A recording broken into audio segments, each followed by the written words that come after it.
Hey, what's good, good people? We are back for another round of the Pulse and trying to get some stuff playing that I don't think is properly working for me right now. Whatever the case, we're gonna keep it pushing.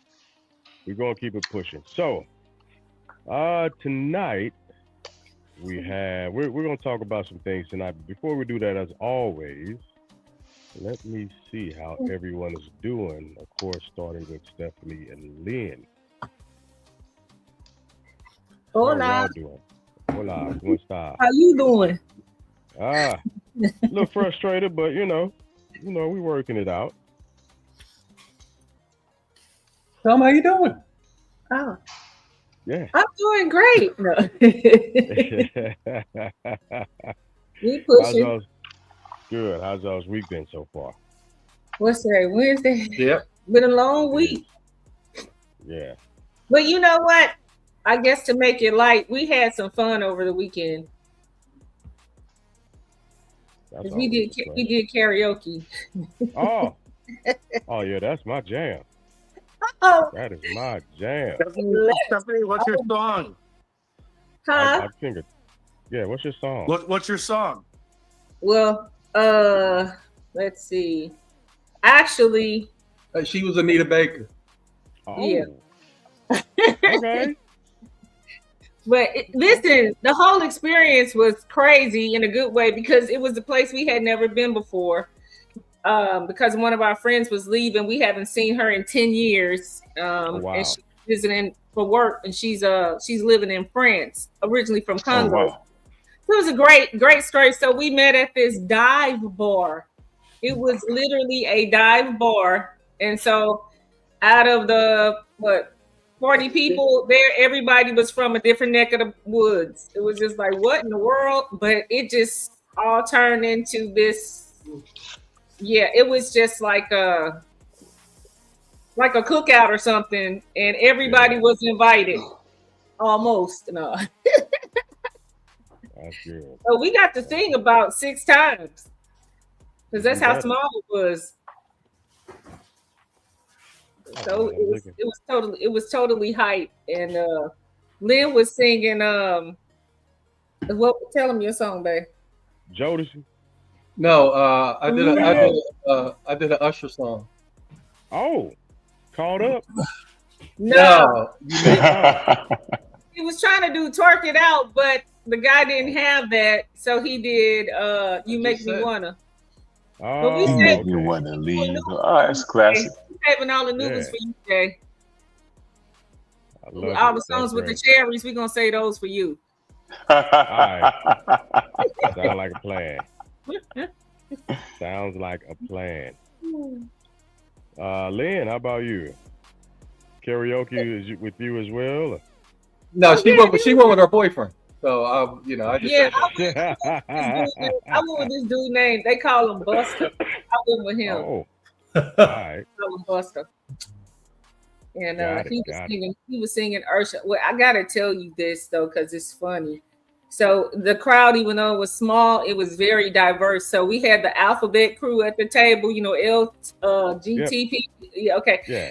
So it was when I came in, they were singing Nelly. So being from the Lou, and we're related because everybody's related to Nelly. Of course. So we were just hyping them up, and so they became our fans.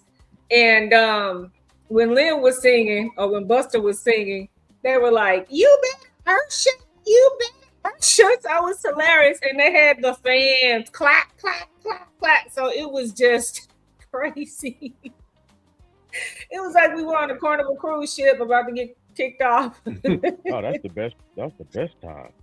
It was. But nobody got kicked out. So Okay. but yeah, Lynn had an instant fan club. I love it. The alphabets love me. Don't ask Of course. me. You became an honorary member. No, they go that far. Oh, okay. All right. They go that far. All right. You in the Hall of Fame now. They replaced Billy D. Williams with you. Right. Not yet. But it was just a fun time, and we're always so serious. We do have lives, and that was a little blessing just thrown in there to have some fun. But just people that listen in this environment, political environment, it was just bananas because much later a group of white people came in, and they were just in awe. And how everybody in the place was singing "Can We Talk" by Tevin Campbell. So they thought it was like a religious experience. They were just like, "Oh my God!" Because everybody is like, "Do you know them? Are you guys together?" Everybody in the place. So it was so funny. Yes. Yeah. So that's always that's a cult classic too. "Can We Talk" by Tevin Campbell. Yeah. Absolutely. No, what really freaked them out is a black girl from the LGBT table got up and started singing "1,000 Miles." Yeah. And that's a song we ain't supposed to know. But the black folks took that song over too. You guys know what we're talking about? Terry Crews. Yep. The white chick teams. Yeah. We all like the Rainbow Coalition on that song. So it was like they were at the cookout, but then this guy started singing something that killed the mood, and then they weren't at the cookout. So there you go. So it was okay. Back on your head. What was the song? We don't even know. One of those. But it was about the Pink Floyd song about war. No, the young white guy started singing some song, and that's when everybody just kind of broke up because everybody was like, "Okay, it's late. All right, we had our fun. That was our moment." Cinderella was about to turn it back into the pumpkin was outside. It was like, "All right, then we ain't gonna hold you." There's always one. There's always one. Because even they sat down. I was like, well, okay. That's funny. All right, well, Deuce, how's your week been so far? Week's been good, man. I'm looking at getting a scooter out here. Gas is about $10, $20, $30, $40 a gallon. I've been seeing more and more people rocking helmets on those little, the Lime scooters, zoop, zoop. Yeah, so I'm looking at getting one, man. Yeah. What do you mean the kind you can rent at the corner? Yeah, I'm thinking about buying one. Yeah. Gotcha. Yeah. I just coming home and rode my motorcycle to and from work. I seen 3 people on a scooter. 2 of them had groceries. They had like a box. They had a board and a box. And they had the groceries. I seen the apple fall out the box. So you gotta do what you gotta do, man. Something might give me a scooter. Yeah, that's like Tuesday here in Houston when you see our Latino brothers and sisters on 10 speeds with chickens and on their arms and do what you got to do. Hey, you got to save that dollar. Yeah, that's it. That's it. What is gas in y'all's neck of the wood? And it still starts with amazingly. It still starts with a 3. Mm-hmm. Wow, it's like $2.79. What's that? Regular or premium? Regular. So for premium, it's like 6. You're looking at mid-6s, low to mid-6s. In LA? Yeah. Did you know we always roll it up 3 something? That's $4. Gas $4 because if it's $3.79, it ain't $4. It's $3.79. Yeah. So if yours is 6, so gas $7, done. No. Yeah. Lee, how's gas in your area? It is $6.50 right now. Woo! And I live in Sunnyvale. Mid-6s. Wow. And that's regular.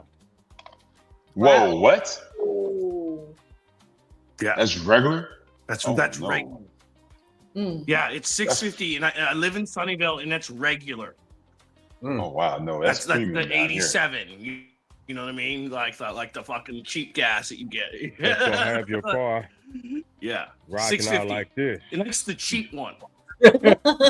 No, somebody's gas station had some real bad gas. They got water in it here. Where the cars was breaking down after they filled up. Yeah. This gas station. They got them all on blast on the news. They even got samples of it. customers started putting plastic bags on the nozzles. I was like, whoa. Yeah, they've downgraded the I always quality of found it gas. funny because like across the street is like 680, like literally across the street. It's like a Shell versus like some mom and pop gas station. It's 680 at the Shell, and it's like 650 at the mom and pop. And I'm like, why is the Shell still getting service? Oh, you know why? Because that upside app that they advertise is Shell. Oh, okay. Yeah. So the one that gives you cash back for getting is gas. it? So you pay more for Shell and you get cash back. Yeah, So I didn't know. Yeah. Yeah, Shell is the upside app. Wild. Wow. Rich, what is gas in sack? Yeah. I was looking it up. He said $5.55 at Costco, but I swear last time I got gas it was $6, but I don't know. I don't get gas a whole lot. I don't go too many places, so I sit still. Yeah, so, I don't blame you. Because my gas here in Kentucky is, well, yesterday it was 404. Taking my kids to school this morning, I noticed it was 429. And you know, I'm in the less expensive part of the world, as it were.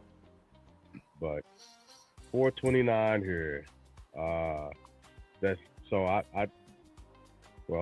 we'll talk about that in a second. We'll figure out why we are here in a second. Leadership.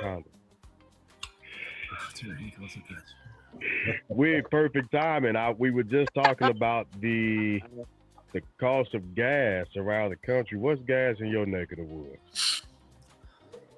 How much? You mean how much it costs? Yeah. Well, I ain't giving nobody no ride nowhere. So. No. It's You got gas money. No, we're looking at about for regular like 480, I think. And in premium is like 502, something like that. Wow. Yeah. Literally 4 months ago, it was 336, and that was high here in California. 336. Yeah. It was high here in California. It is double. Wow. Well, let's I would ask how everybody else is doing, but I kind of want to just hop into this because there's several different places I want to take this topic this evening. And so we're going to start out with leveling things out. And this is where we're at. Yesterday, May 19th, in the year of our Lord 2026, we had the most expensive Republican primary that we've seen between Senator Massie and I can't pronounce the other guy's last name pronounced properly. Galrine. Thank you. Galrine. I always give him an extra syllable. Yeah, Galrine. Yeah. And so just to catch people up to speed, if you hadn't watched what was going on with that race, the Republican primaries here in Kentucky, in District 4 specifically, had a historic amount of monies put towards it through APAC as well as other APAC affiliates. Wig, you got background noise going on, and I can't. Yeah, and APAC affiliates, right? And so this primary ran upwards to $34 million, with President Trump backing the opponent of Thomas Massie. Not just President Trump giving him the endorsement, but also APEC funding and 3 billionaires from out of state. So I want to start there and ask the panel, what does this say to you about where we are when it comes to the great disservice the Supreme Court did by allowing corporations to be people first off. But what does this look like to you all in terms of finances and candidates? And I'll start with you, Brooks. May I ask you? Yeah, I was definitely. May I ask you, is this in the Senate or the House? Because I did some research and I got some numbers. Yeah, so this is the Senate. Okay. House for Massie. For Massie was the House. Yeah, it was a House. It's a House. Oh, sorry, House. My bad. My bad. Is it I House? said the Senate because I'll get to that in a second. The House. So I did some research. I was just futzing around, and I was like, all right, I want to see. So, President Trump endorsed 291 candidates. He had a 53% success rate in his candidates that he endorsed. 12 general election endorsements. And then in the Senate, 24 candidates he endorsed. 10 of them won their primaries. 3 of them were not on their ballots. I was just doing research just for fun because I actually love this shit. This podcast is like got me back into politics just for fun. And so your original question was like, has Trump have control of the party? And when I looked at it, I just looked at the raw numbers, and I was like, "Oh, okay, oh, cool." I didn't know one way or the other. I thought it was actually going to be lower. The answer is yes. Well, the answer is by technicality, yes, but Okay. by fear, yes as well. Okay, so I'll pause you there, and I'll swing that pendulum over to Richard because it looks like he's on pins and needles to say something about this. No. No? Okay. All right. Well, then we'll push the box. We'll push it up to Stephanie and Lynn. What does this say to you all?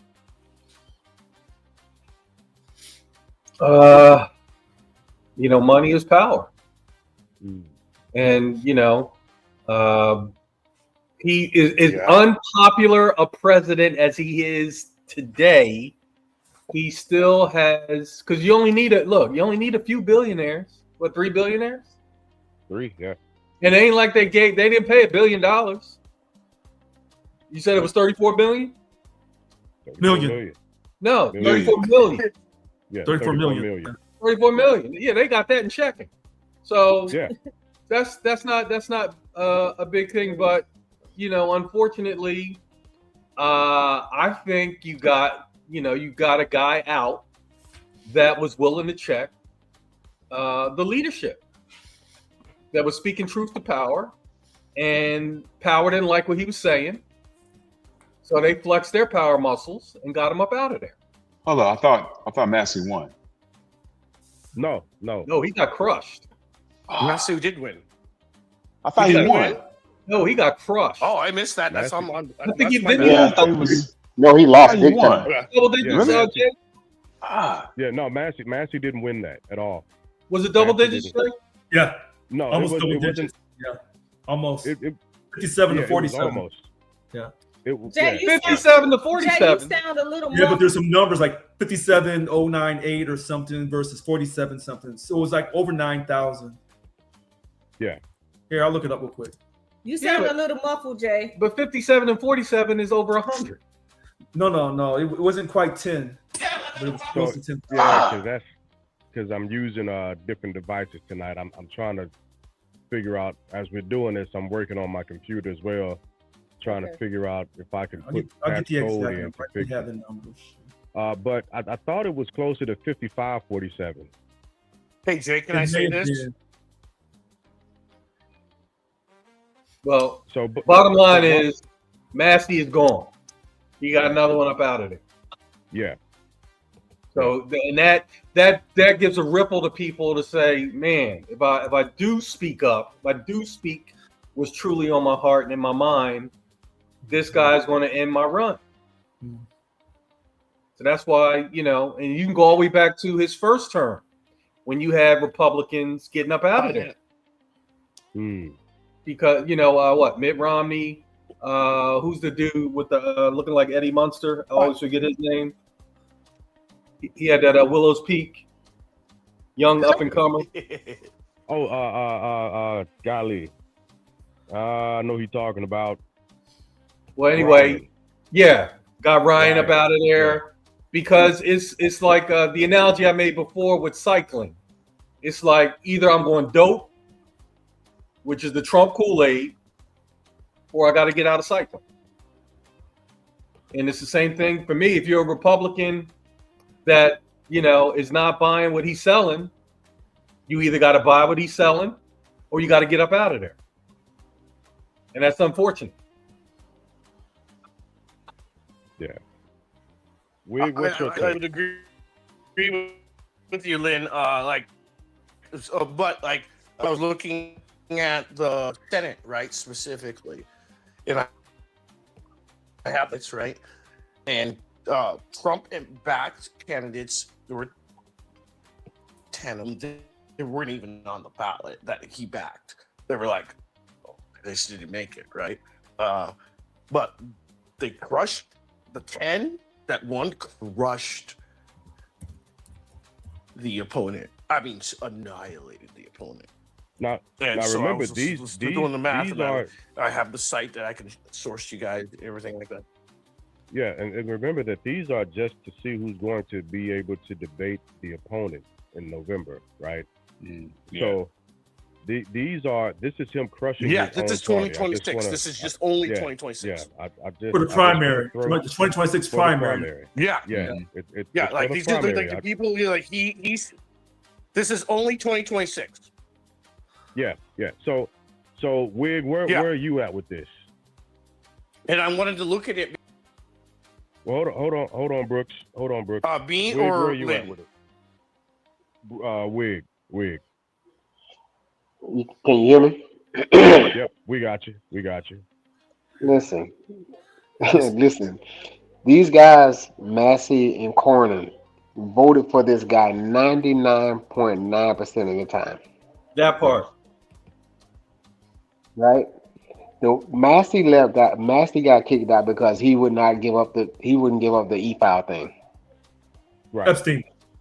Well, right. He wouldn't give up the Epstein thing. Lauren Boebert, Marjorie Taylor Greene, okay?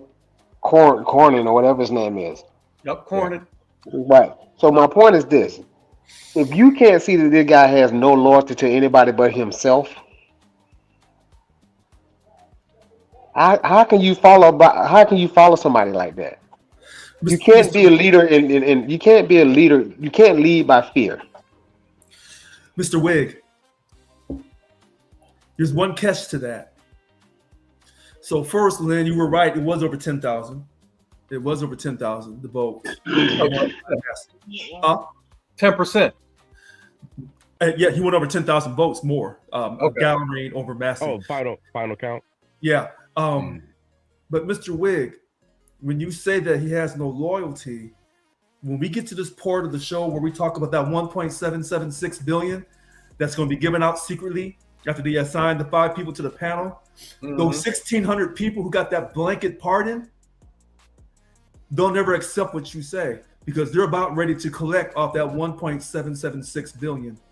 Well, before But we it- spin off into that, I want to stay in this vein real quick. No, I am, but I'm saying when he say no loyalty, there's going to be some loyalty there. There's that's going. I get what you're saying, and I don't want to push the loyalty envelope too much just yet. I want to stay right here just for a second and swing that up to Deuce and see where you are on that. Oh, let's restate the question again. Yeah, so I was asking what this is saying essentially about Trump with this latest win. Oh, you got to kiss the ring, baby. You got to stand in line and kiss that ring, huh? Bow down to the cape, huh? If you're not MAGA, you up out of here. That's what that means, man. And considering the fact that this primary is already in a deeply seated Republican area in Kentucky, right? There wasn't a large part. I think they could say like 18% of Kentucky's population, not even a major city. They were already deep MAGA. Yeah. So, like you said, he's testing his loyalty deep within his ranks, man. If you're not kissing the ring, you up out it. Yo, Glass, you watch Invincible? Oh man, have I? I Hey, got to get Prime again because okay. yeah. All right, so you're not caught up on the Thrag arc of the storyline, huh? No, not yet. I've seen a few clips, but I haven't seen all of what's going on with the Ventramites. I don't want to give out too much, but Thrag out there murking people because they're not standing in line for the Ventromite cause, man. That's what this is, man. Trump is Thrag. He out here murking people that's not in line. That's what that means, man. So let me. Dude let me is ask right you, because like even in the got like a high number percentage, even though it's a lot more people in the House, he's still got a great percentage of people who won their primary because he endorsed them. It's huge. It's like I got all the stats. I did all the work this morning because I was like a dork like that, and I was like, oh yeah, I want to see. I want to be able to tell it to you guys. He did it, and like, damn, I didn't think it was like actually possible, but look at the numbers. Just the like Dragnet. That just the facts. Just the facts. So what I want to see, because I'm listening to everybody really carefully tonight, and what I want to see, because this is just a primary. Yeah. So like I said, if you race somebody in the primary and the primary is being held in their family's backyard, that person better win. So what I want to see with President Trump's endorsement over Vivek Ramaswamy in the general election for governor in Ohio in November, and I also want to see that endorsement he gave to the black man, Congressman Byron Donalds, when he runs for governor in Florida as a Republican in November. I want to see just how strong that endorsement carries these two minorities in the Republican Party. I want to see. Yeah, and I don't. I agree. Mr. President, I agree with you. I want to see that. the conversion rate versus when he was right. Thank you. So this is my take on it. Here's my take on it.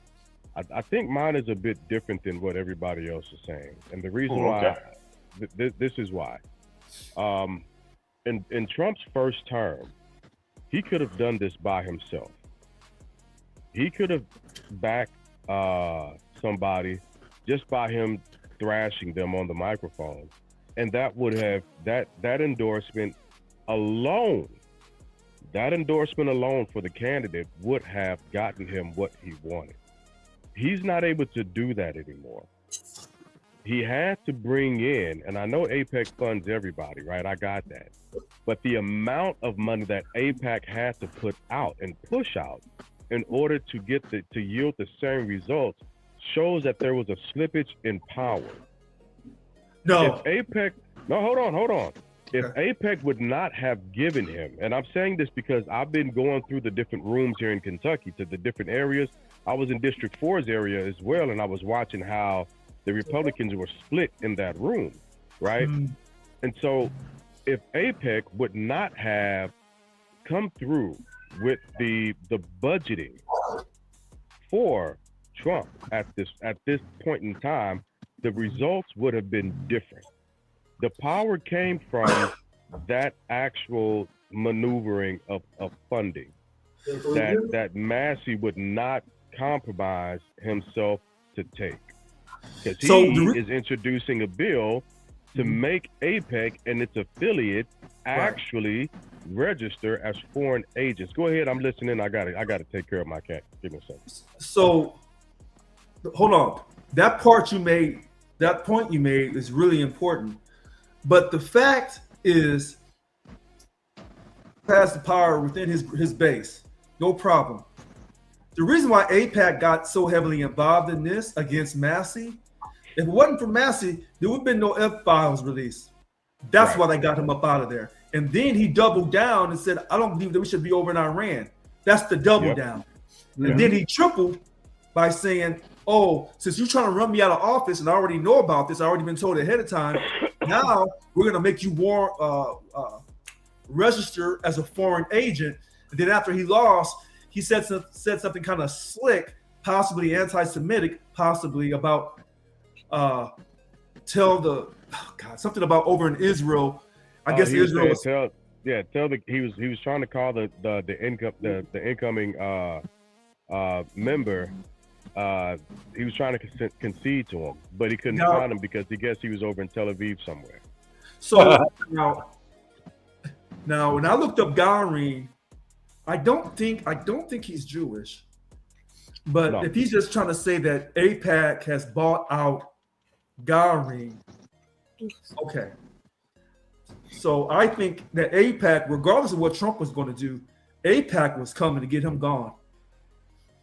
Because that would help Trump and help Israel. Okay.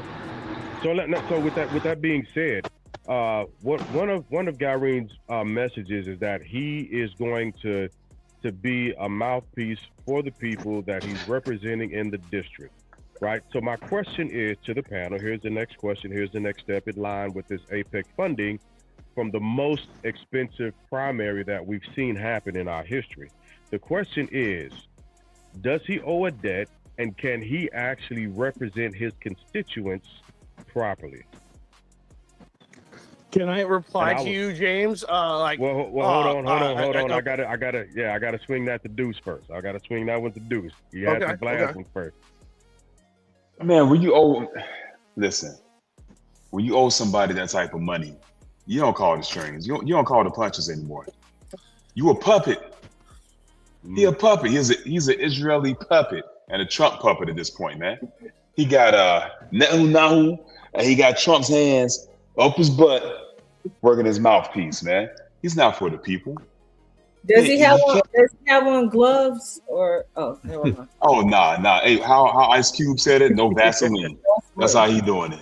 No Vaseline, man. Hey, one quick question. Deuce, when you say that, are you able to say that and say that you're 100% that you are not being anti-Semitic, you don't hate on Israel? You're able to say that in a clean, righteous voice about money corrupting people?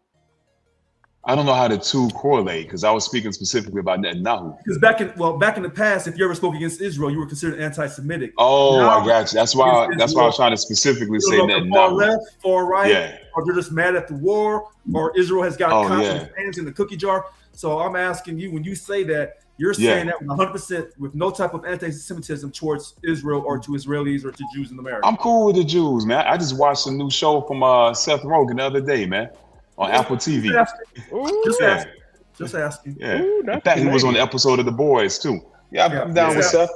Can I ask you, gentlemen and lady, how much money did the Democratic Party spend on the last election? And if you look at that, it was way over the Republican Party spent on the election, and So which elections are you talking about? Is the wrong Presidential. Wait. They didn't go bankrupt. Is the wrong word. They so didn't you're have talking enough. about the presidential. I'm asking you to clarify which actual sector are you talking about? You talking about the presidential election, or are you talking the about presidential election? primary? Yeah, like Kamala Harris. Yeah, and yes, I'm talking about the past presidents. They spent way over what they had, and they failed. Okay, and so 2.5 billion. 2.5 billion is what they spent. There's no accountability for in her campaign in 4 months. And so the question is, how is that correlating to what we're talking about now with the Republicans? I guess You go ahead. Well, I guess what Lee is saying is, yes, 35 million was spent in that primary for Massie's district. So yeah, that's a lot of money, but there was a lot of money spent in the presidential election in 2024 by the Democrats.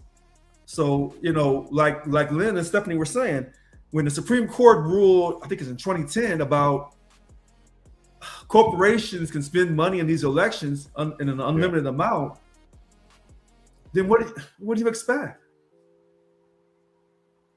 Yeah, I guess it doesn't matter. Hello, this is I'm from Alabama. I'm still trying to find a connection between the two. Yeah. So the money, break it down like I'm a fifth grader. So if you spend money in the primary or in a general, if you spend in the millions or you spend in the billions because you're trying to run for the White House, it doesn't matter. You spend whatever it takes. I think I have to disagree with that statement because the presidential election is something that's completely different than what we're talking about when we're talking about the primaries. Again, the reason to me why this is such a huge thing is because you're spending this amount of money to destroy your own party, to destroy people within your own party, not just your ops, as it were. This is you systemically tearing down your own party, tearing down names, tearing down foundations, tearing down the heart of, like, definitively saying, I want him gone because he's introduced files, or he voted against me in one case. He voted to get me impeached in one case, right? It's not to say, hey, because generally speaking, you'll have Republicans saying, hey, I'm the Republican president. I endorsed this candidate, but this guy's still good. He's not evil. At this point, the split that's being done, the divisive movement within the Republican Party from this president is unprecedented, along with the amount of money that's being spent. So actually, if you go way back in history, FDR did the same thing. You're gonna have to say that about the Democratic Party because they're the ones. But we're not talking about the Democrats tonight. Matter of fact, they didn't even actually like. But hold on. The reason why I'm not introducing the Democratic Party into this is because we don't have a Democratic president who is purposely unseating Republicans or Democratic members because he doesn't like the way they're holding his feet to the fire. He doesn't like the accountability. So that's the only reason why I'm not bringing the Democratic. You're saying we as like a Democratic individual. Actually, wait a minute. Hold on. Wait a minute. Actually, there's more to this. So when the Republicans say they don't like you, they make no bones about it. They tell you up front, we don't like you, get out of here. The Democratic Party was having a problem years ago, but Nancy Pelosi, she didn't need the president. Nancy Pelosi is the Speaker of the House when the Ilhan Omar, AOC, and the other one, the squad.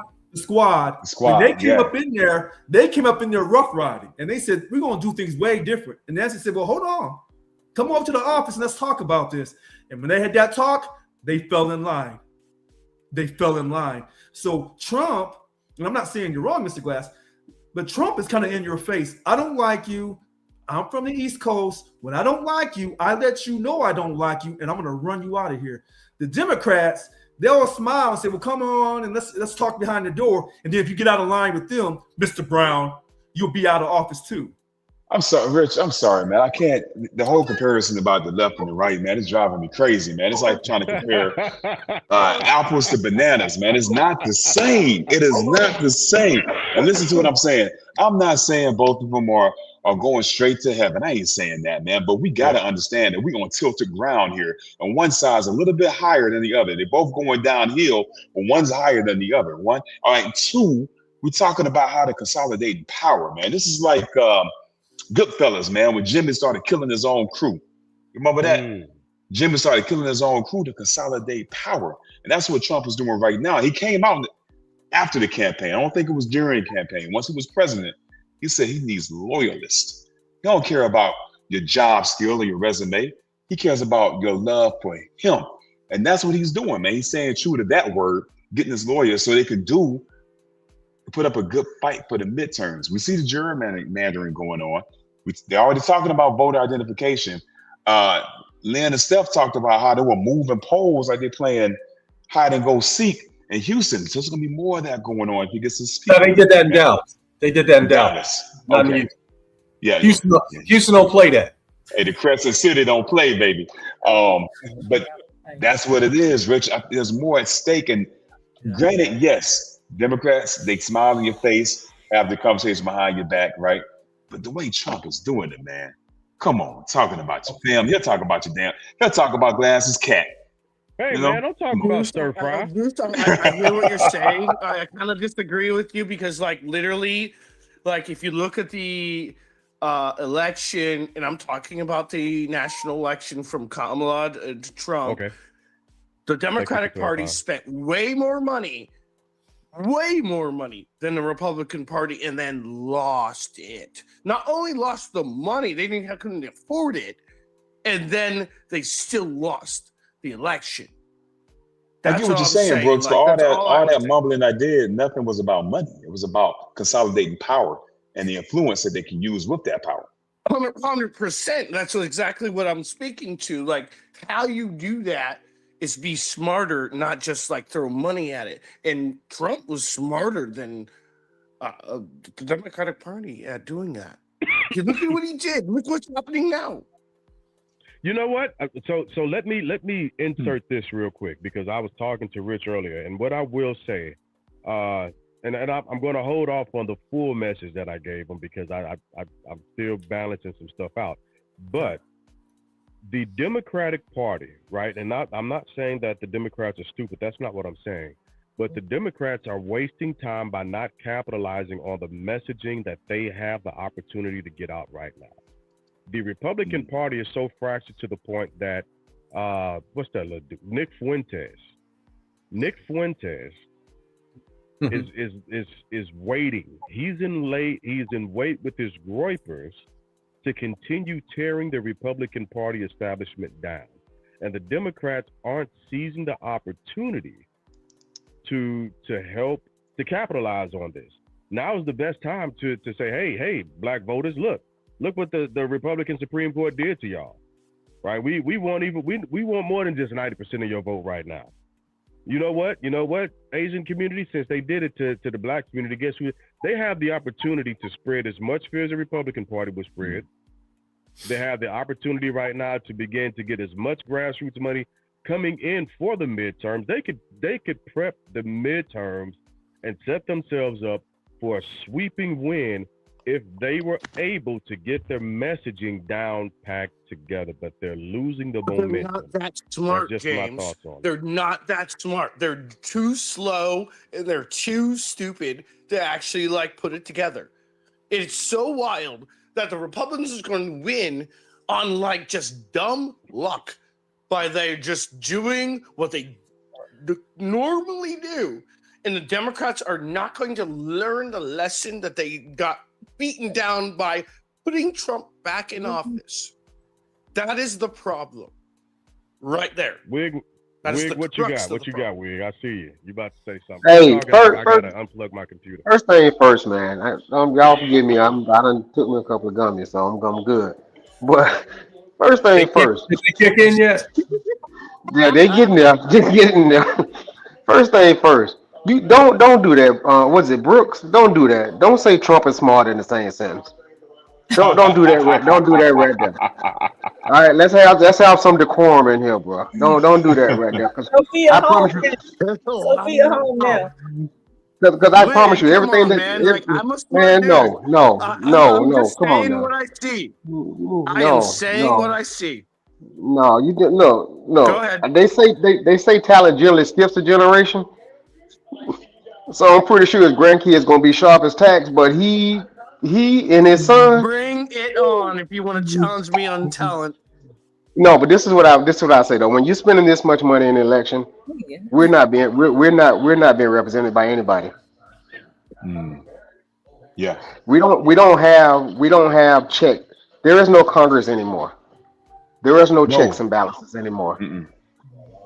Proven that's being proven by if you so happen to represent wherever you, let's say Kentucky or whatever, you represent those people. You want to have a thought on your own outside of what this guy wants you to have. You're wrong. So that you lose your job because you vote the way your constituents want you to vote. So there's no checks and balances anymore. We can't spend that kind of money in an election and on the person to put him in office and that person saying that he's going to represent you. He's not representing you. Referring to Gowron getting all that money from AIPAC to help his campaign. Right, any of them. But there is no checks and balances anymore. At the end of the day, that's how I feel. There is no checks and balances anymore. I'm with you. And that goes for the Supreme. That goes for the Supreme Court. Well, There are Mr. no Wig, checks and balances. Mr. Wig, when you say that, what you're really saying is you're supporting Mr. Brown. Because I said there should be no political parties or no primaries. Straight up, get rid of the electoral college, have a real democracy by the people. And so, in order I to ain't jumping off that bridge. I ain't jumping off that bridge yet. I ain't there yet. Mr. Brown, Mr. President, no party.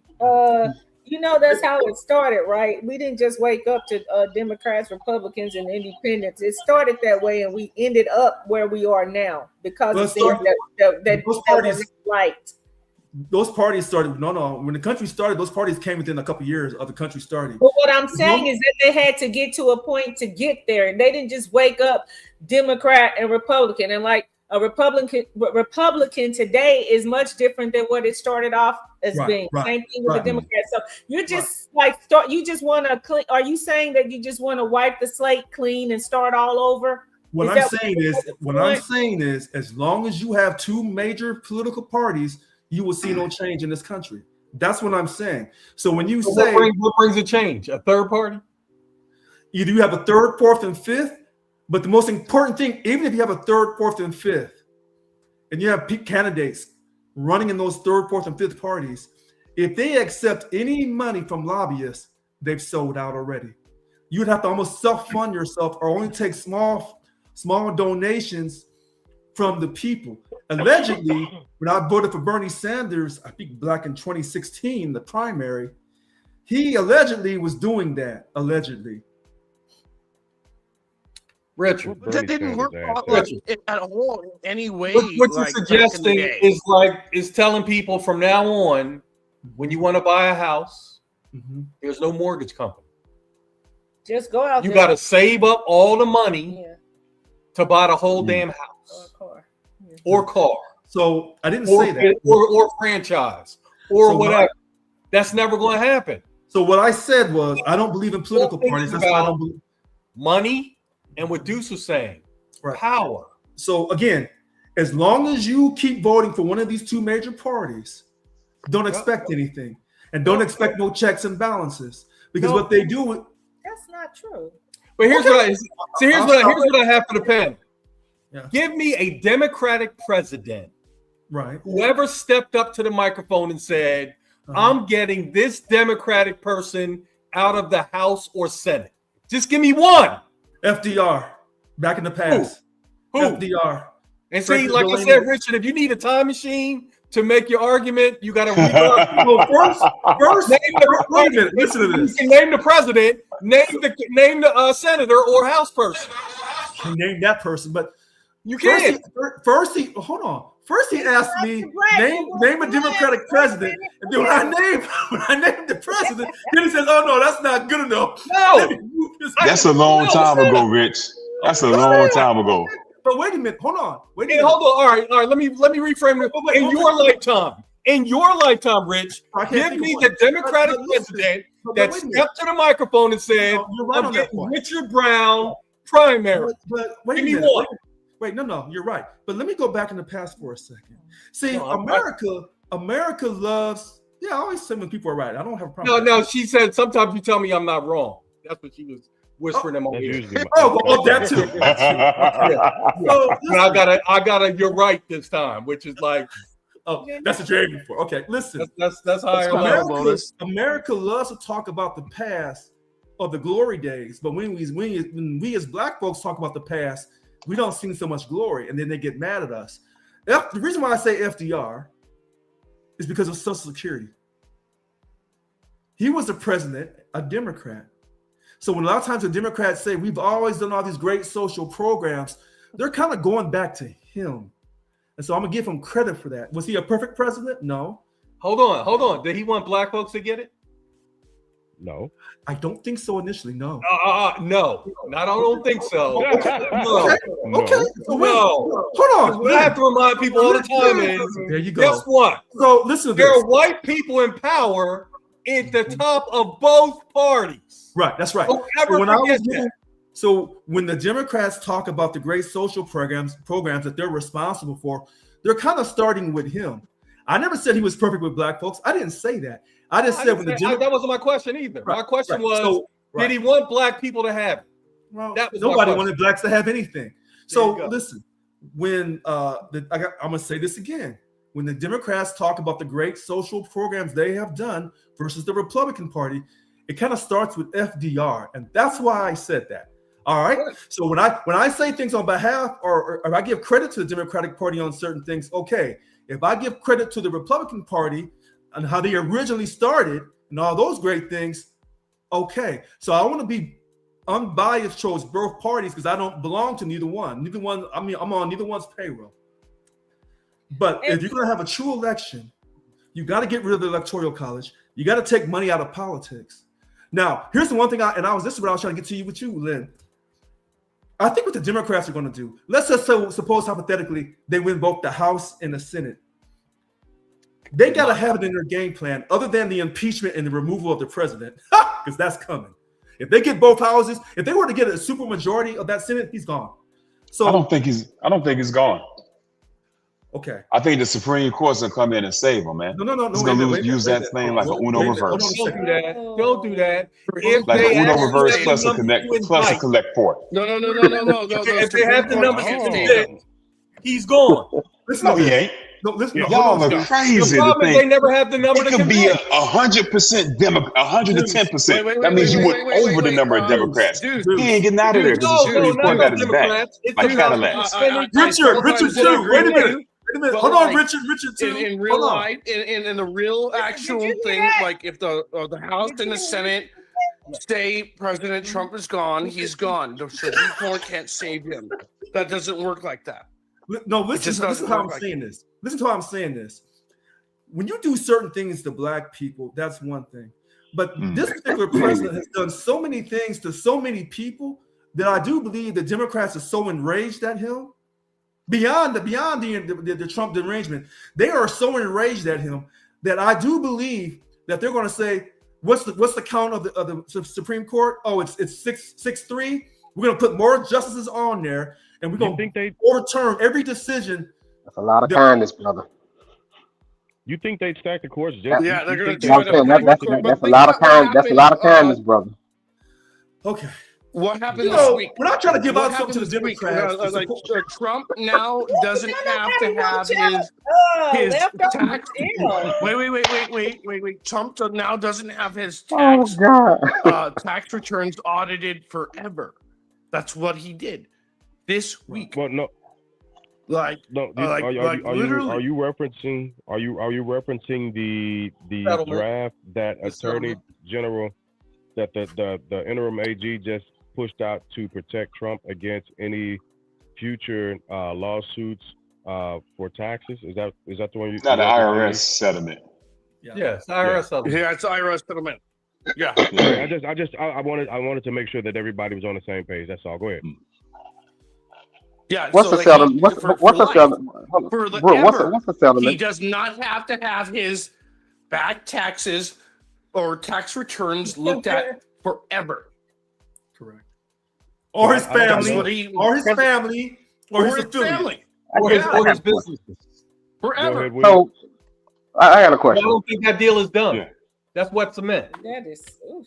Where in this Brooks? I think it's Brooks. Bruce, where in this world, as of right now, where in this world on Earth, we on Earth, where in this world do you see that that's right? Dude, if I don't want to have IRS cover my tax forever, I'm totally taking No. Where do you see is right and ethical? in that specific deal. And anything that he's doing, especially let's leave the money out of it. Just if he had just did that, where do you see that as right and ethical? With the AG was his personal lawyer. Tell me where you see that's right at. I look at it like, hey, you remember when Hillary Clinton was debating Trump? And Brooks, no. Brooks, it's a straight up question. It's a straight up question, Brooks. We gotta let him Can I get it out. answer We you? gotta let him get it out. We gotta let him get it out. This is like a So hard when I asked word. you asked me a question, can I answer you? This is Groundhog Day. Hillary Clinton was debating. Wait. Let me finish, please. I can't You let can say you. whatever you want. When Hillary Clinton was asking questions, like blaming Trump for about taxes, and he's all like, he called her out on the debate. He's like, yeah, you used against the tax laws, and you use the same thing with all your friends. He destroyed her in that moment. So Brooks, so Brooks, hold up. So Brooks, at the end of the day, where the period get at the end, where do you see that that's ethical at? I didn't say it was ethical. I think it was So, smart. but where do you see is ethical? Where do you see it? It's just If you smart. agree with it, why? It's smart because you like not only are legal in the tax I law. didn't even ask you Brooks, about Brooks, being- You were Brooks. tap dancing, brother. You were tap Brooks, dancing. hold up, Brooks. So just one more thing. Tap Brooks, just dance. one more thing, Brooks. So Yes, you sir. negotiate with yourself to give yourself a deal and have someone else sign it for you. So you who you dealing with, yourself? Yes. What do you mean have somebody else Yeah, sign it for it's me? called self-dealing. Yes, Self-dealing, absolutely. So, Absolutely. hey, wait, one quick thing. The tax situation goes back to the past, not to the future. It's just for the past. So it's not about the future. But here's the thing about this 1.776 billion, and this is really critical. This is critical. When you get the Democrats back in control of both those chambers and you have a Democratic president, black folks will go off about their reparations. Because this It's not 1.776 going to happen, Mr. President. Hey, Not Brooks, going to happen. Wait a minute. Brooks, let me tell you something, Brooks. Listen, I'm sorry, just real quick. I heard a quote today that said, "Common sense is like deodorant. Some people have it and don't use it, and some people need it and ain't got it." Got it. That's where the Republican Party's at. I in can't other wait to have words, this conversation with you when you lose. So One- here- Can't wait here- to have this conversation. Hey, it's the same ideology when people It's are not. like, "Oh, Trump will never God. be president again." I'm just It's messing the with you, Brooks. same I'm just thing. messing with you, brother. It's check like this- same food thing. on a Hey, but wait a Saturday. minute. No Hey, class. But wait, I'm wait, high, check so this I'm out. high, so I'm just It's messing with you. okay. I said It's this. okay. It's the same thing when people Right. are like, "Hey, Trump will never be president again," and now look what happened. Look, check this I'm high, so I'm just messing with you, Brooke. I'm sorry, brother. I'm Check high. this out. I said this 2 years Okay, ago. it's I all said right. this. I like you, dude. I It's said all right. this. It's all I good. said this 2 years Oh, ago. God. I said it to black folks, and y'all all laughed at me. I said, "You keep asking You ain't for these telling slave." me I ain't laugh at you. What you say? You said I missed I kept saying, "Y'all keep asking for these slave reparations and defund the police." And I said, if Trump gets back in office, look out. He's gonna try to clean and try to get at every person that he thinks wronged him, and that's what he's doing. Yeah. So that Look what's 1.776 happening. Watch what's happening. It's doing it slowly. It's doing quietly. Richard like 1 and super- Richard 2. Look. so let's Like let's it talk is. about It is. RJ, No, Richard, It is Legitimate RJ. magnificent, like gameplay. so here's the If dilemma. we're looking right? at Here- gameplay, here's- is here's- he's kicking Oh, kicking the Democrats' ass. No, he's not. He's let's, It really here- is. Here's Like, here's, like, here's, I'm here's- telling no, you he's the not. truth of No, like what's Brooks. No, He's you're not kicking. He's not kicking the Democrats' sir. ass. He's robbing America. Let's be clear. Because He is this raping goes and past, pillaging. Raping Yes, and pillaging. at this point, it's going past party line, and it's actually digging into the pocket of the average American, and that becomes the problem. That These are becomes the the ones that unethical voted for him. issue, Hey, but- right? Hey, wait a Again? minute. Hold on. majority of Wait, people Stephanie voted for said him. something about raping and pillaging. That don't make it right, bro. I need it. So check this out. When we say "Make America Great Again," raping and pillaging. Wait a minute. That's a That's part the They of did it. foundation that of our back then country. too. That's the foundation of this country, along with freedom of speech and freedom So, of but wait, religion. so with that being said, how dare you and anybody else continue to support this nonsense? So since they did it back then, well, we're used to it. No Vaseline. No, That's no. bullshit. Issue by Stephanie, issue. it would This be is like, issue by issue. how bad So is the sometimes Democratic people may have Party some things in right. order to lose that much? in order to put Trump back in office. But this is an issue by issue situation. Regarding the border, I supported the president. Regarding the Second Amendment, I supported the president. This Iran war, I do not support. Period. This 1.776 billion, the hush fund, no, I don't support that. No, slush, not hush. Slush. Slush. But it should be called hush. You know, you go to 7-Eleven, get yourself a slushie. That's what this is. But hold on. And here's the genius is I'm going to sue him for $10 billion, get everybody rattled, and then slide a settlement in there for under $2 billion for my peeps. Guess what? They'll love to take that $10 billion thing off the board and settle for the 1776. This is what he did. This is what he did when he gave the military folks their 1776 for Christmas. Yeah. And guess what money that was? Their housing allowance money. Right. This is like your parents telling you to do a job. You're right. This is like your parents telling you to clean the garage, and then they give you your allowance. Oh, you're right. Wait a minute, he said it twice. I'm glad this is being recorded, and made that face too. That was looked like it hurt. But you know what? It looked like it hurt. You know what? Jake Glass, you're right. Never makes it to the internet in those little snippets. It never makes it. The editor's a little low. Right as well, though. Yeah, Brooks it never Brooks is right. Hold on, what's Brooks right about? When he says that President Trump is kicking the Democrats' ass, he's correct. Wait, in what? In what way? How?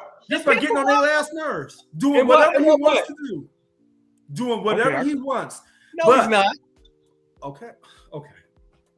No, he's We're not. We're gonna see the midterms. We're gonna see the midterms. Look, how many times the Supreme Court is going against him?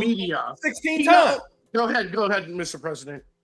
16 times they're going against him. I feel like I'm watching WrestleMania with this tag. I know. Okay, so listen. Everybody got live. Listen, I would never want to be part of a team that has to cheat to win. Never.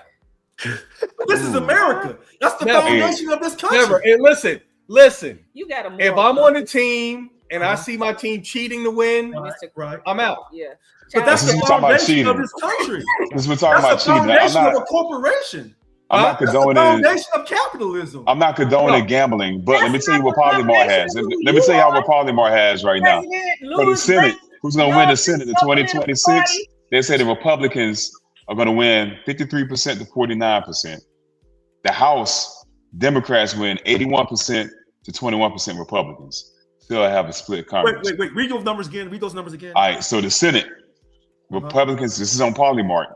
Okay. Republicans, 53%, Democratic, 49%. Okay. The House, Democrat, 81%, Republican, 21%. That's on Polymarket? Mm-hmm. You know what that's for? Government shutdown. 5349 or 5347? 5349 for the that can't be right. Senate. Yes, Richard, y'all been going over 100% all day. And 81 to 21. Stop, man. No, stop. You was 57-47. Stop that, Lynn. That man. Stop that, Lynn. So what's That's over 100. 53 to what? 53-49 for the Senate. Republicans on top. Okay. 81-21, Democrats on top. Do you know why they had that split of 49, 53, 49?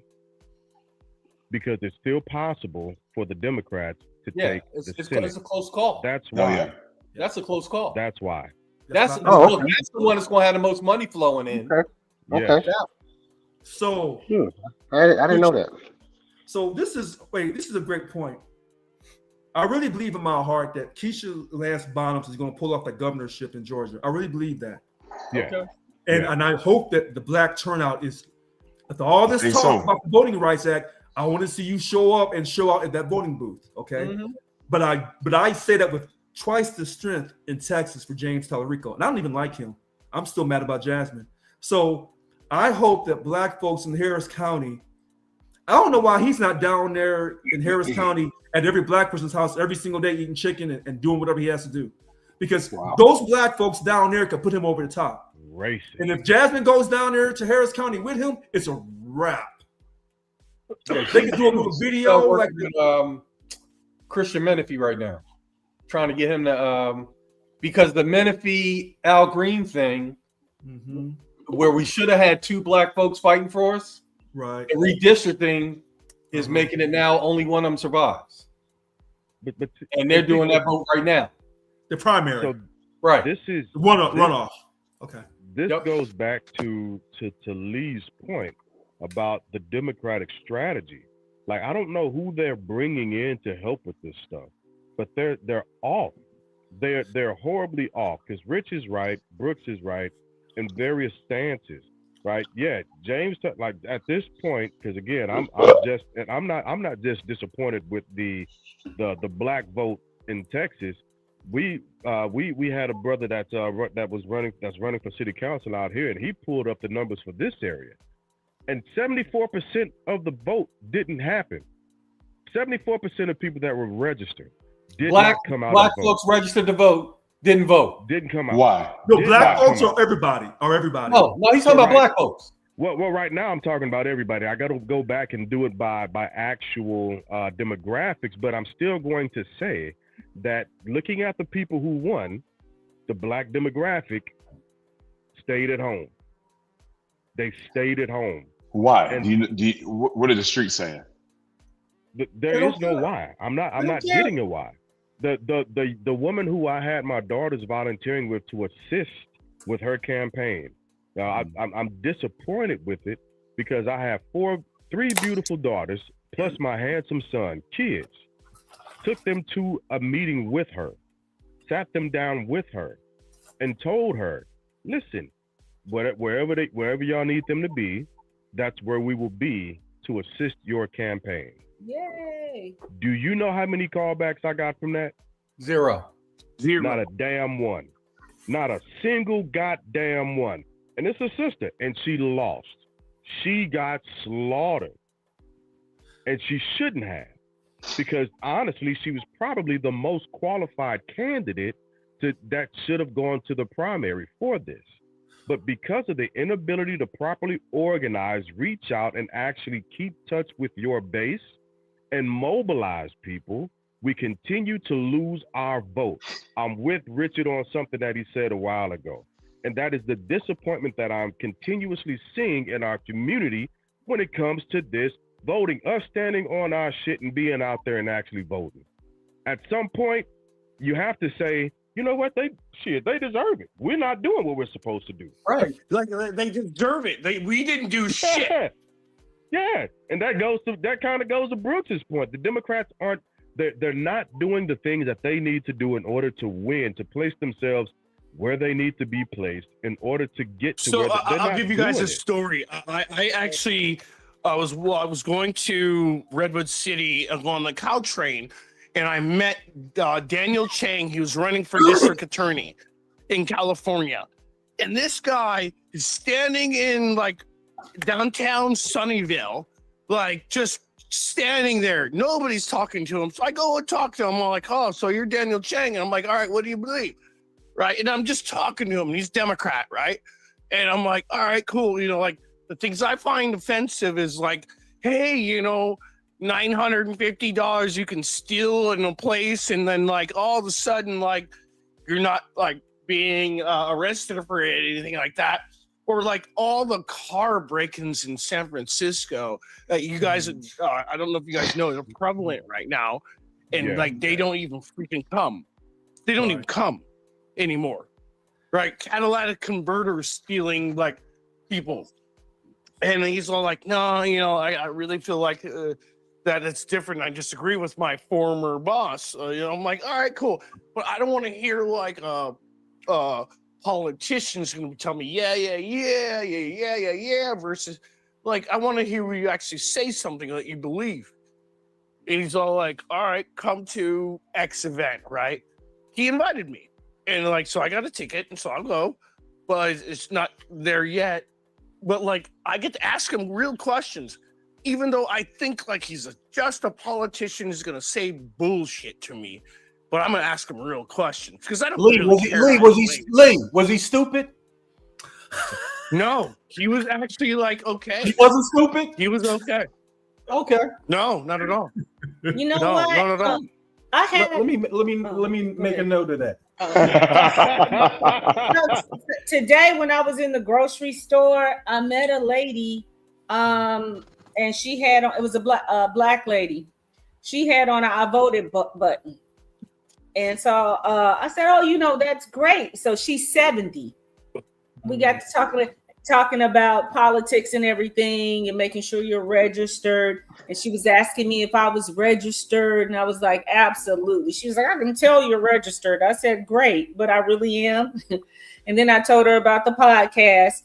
But before we even got to that, she was telling me that she was a substitute teacher now, and how she was talking to the kids about voting, and how being age 70, the knowledge that she has under her belt, you know, as far as voting and all the things that we went through to even get to gain the right to vote. And, you know, she's old enough to have experienced the 60s, you know.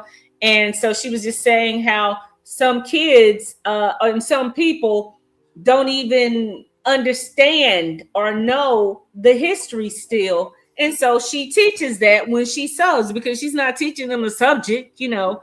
And I just thought that was wonderful. And this is what I said. I don't know if it was last week. I'm sure I've said it more than once about us getting out and talking to people. Right. Then when people go further and get, because we're always talking about, I said this last week, we're always talking about the young people, which is important, but we can't forget about the middle age and the elderly people too. Getting them transportation or helping people to go and vote, actually being the boots on the ground instead of just complaining about it. Because to me, if you tell one person, I think that that's helpful. If you take one person with you to go and vote or to vote, like I know it's close to home, but we always make sure that my mother-in-law, Lynn's mom, goes to vote, you know.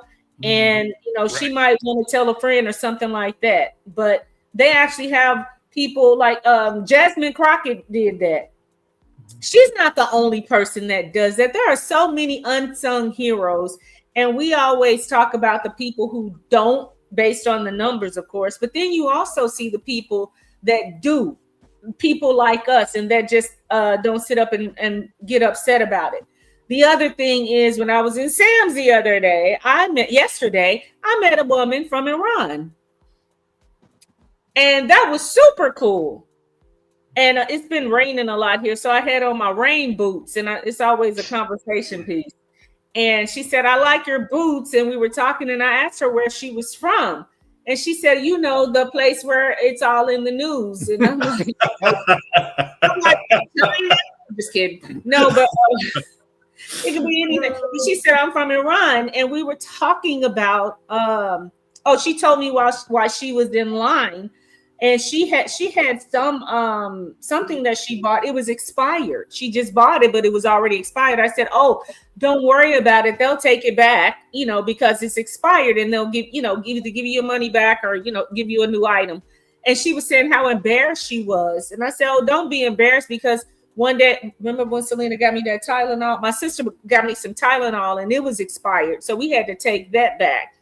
But she said at one point she had sent all this stuff to her people in Iran, and some of the things were expired, and they called her back, like you said, some expired stuff, and she was embarrassed. So opened the door to talk about politics, and she said that she's not going home anytime soon. And that she can't believe that all this stuff is happening, because the people in charge of the government in Iran is totally corrupt. And what Americans don't know is that they kill hundreds of people every day, and hundreds of young people every day. They kill them. And a lot of her family and friends have been affected. But she was just the nicest person, and she was concerned. She was just saying, "I hope that we can all survive this presidency." It was just, a candid conversation, but it was really good, because we are just people. We are just people. And at the end of the day, I think that once we talk to each other, because that's something that I said, how come we can all talk to each other, but it feels like our leaders can't necessarily talk to each other without, big fights and all of this drama. And she said, I don't know. All I know is that I just want my people to be okay. And she said, that's why I'm over here, so she can be okay with her people. Well, I want to go back to that to that Black Lives Matter movement. When I seen all these black folks with some whites and Mexicans and Asians marching with them. Take that out your voice. You got too much bass, but go ahead. No, because when they was doing all that marching, I only had one question, and I told Mr. Glass, I said, I want to know, because a lot of these kids are above 18. All I want to know is, are you registered to vote, and can you be called to a jury pool? That's the one question I want to know. If you ain't doing that, don't come talking to me about no marching. I want to know, are you registered to vote? That's the first step. And now you can get a jury summons in the mail. And then do you go when you're called? Do you go to that voir dire or just to the jury summons to sit in the room to be told, oh, you black? No, you ain't it. And maybe you make it to the next step where you make it into the voir dire where they say, oh, you black. Get them out of here. So let me ask you this question. If your house is on fire, do you just want registered voters helping you put the fire out? No, but don't talk to me about Black Lives Matter and about how the cops are mistreating us. No, like they say, both things can be true. No, because it could lead them again. I don't want to hear about again. You don't have to hear about it, but they have the right to speak. And no, that's fine. But at the end of the day, after all that Black Lives Matter marching and all that you talking about, you ain't taking this and defund the police. You would probably say you vote? Yes or no? And if you ain't voting, if you're not voting, you're wasting my time in this country. Now that's how I am. If your black ass ain't voting, don't come crying about when the white folks come and talk about they're gonna gut the Voting Rights Act, and now you up here on the microphone running your mouth and you ain't voting. Get your ass up out of here. I don't hear nothing you got to say. And just like you feel so strongly about that, it's their right. And you know what? And I respect their right. No, you don't. Come at me. Wait a minute. Don't come at me. You do not. What you're showing is disrespect. Black ass and all that. What I'm showing you, they dumb and stupid. What I'm showing you is what it is. No, if you don't want to vote in this country, that is your right. You showing me if you don't want to vote in this country, that is your right. But don't come at me talking about you down for the community and your black ass ain't voting. Don't put that on the white boy. Put that on you. Rich, that's like trying to take a vacuum cleaner to clean up a swimming pool, brother. You're using the wrong tool for the fight. It's the wrong tool for the job, man. You have to vote. And it's the wrong tool for the job. And you want to complain, that is your freedom of speech. Exactly. So that's your freedom of speech. They do. Please. If you're not voting, don't come at me about how I'm voting. If I didn't vote for a Democrat or a Republican, if I voted for an alien who didn't have his alien card out of space, don't come preaching to me. Lady and gentlemen, how I'm voting. I genuinely believe that you should vote. I'm done. I genuinely do. If I don't vote, and my friends are like, oh, I'm not gonna vote or whatever. I'm like, then you don't deserve the opportunity to complain. Well, that's not true. I just tell them don't complain to me. Okay. Wait. Because you? And then when white folks want to call you the N-word, you want to get all bent out of shape. Well, there hasn't been a vote on that. Show me some accountability. Stop demonizing other black men on rap songs. Stop demonizing black women. Stop fighting black men and women on these little social post videos. I don't like that stuff at all. It's garbage. So the question then becomes, if we're not exercising our vote, what becomes the force behind the fight? Nothing. My thing is the why, man. All right, I was in the barbershop. Let me get on my story time. I was up in the barbershop. I didn't get a cut, as you can tell, and I got to go back, right? I was late. My brother was late. I was on CP time. I was a stereotype today. But I was up in the shop and we were chit-chatting. And we were talking about, I asked him, hey, June 2nd, what y'all know about June 2nd? This is in California. For those that don't know, the uninitiated, it's primaries in California, June 2nd. Crickets. Oh, wow. I told them that. They're like, the primaries for who? Told them. Crickets. So then, just as a test, it was quiet. I sat down. I said, man, what y'all think about Dr. Cheyenne Bryant? Woo, chirp, chirp, chirp, chirp, chirp, chirp, chirp, chirp, chirp, chirp, chirp, chirp, chirp, chirp. Everybody has something to say about some pop culture, man. You know why? Because it's trendy and popular. It's sexy. Right? Yeah. Yeah, Dr. Bryant. I'm sorry, Is Miss she Bryant. really a PhD? She in the doc, Miss Bryant. Look, She a doctor the same way Dr. Dre and Dr. Pep and Dr. Pepsi. If she Dr. says What? she Dr. has Pepper a is. Dr. Pepper. Good enough for me. Good enough for me. What'd you Dr. say Dre, about Dr. Pepper, Dr. Dre. What you say about her? Huh? Yeah, she's got her doctorates. She can examine you. She can examine you in the room. I support my sister. Yes, I do.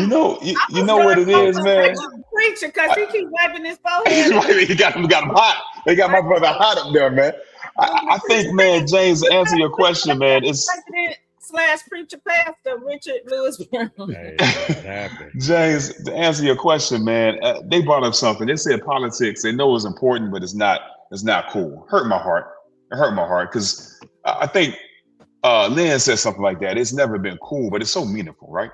But there's got to be a way to dress this thing up and put it in nice sound bites that they can understand, man. And sometimes you got to break stuff down to the lowest common denominator. Well, dude, and that lowest common denominator is a 6th grade education. You got to do that. Right, dude. So you know what I tell them? I said, look, you got a ball, you got energy. Yeah. That energy is finite.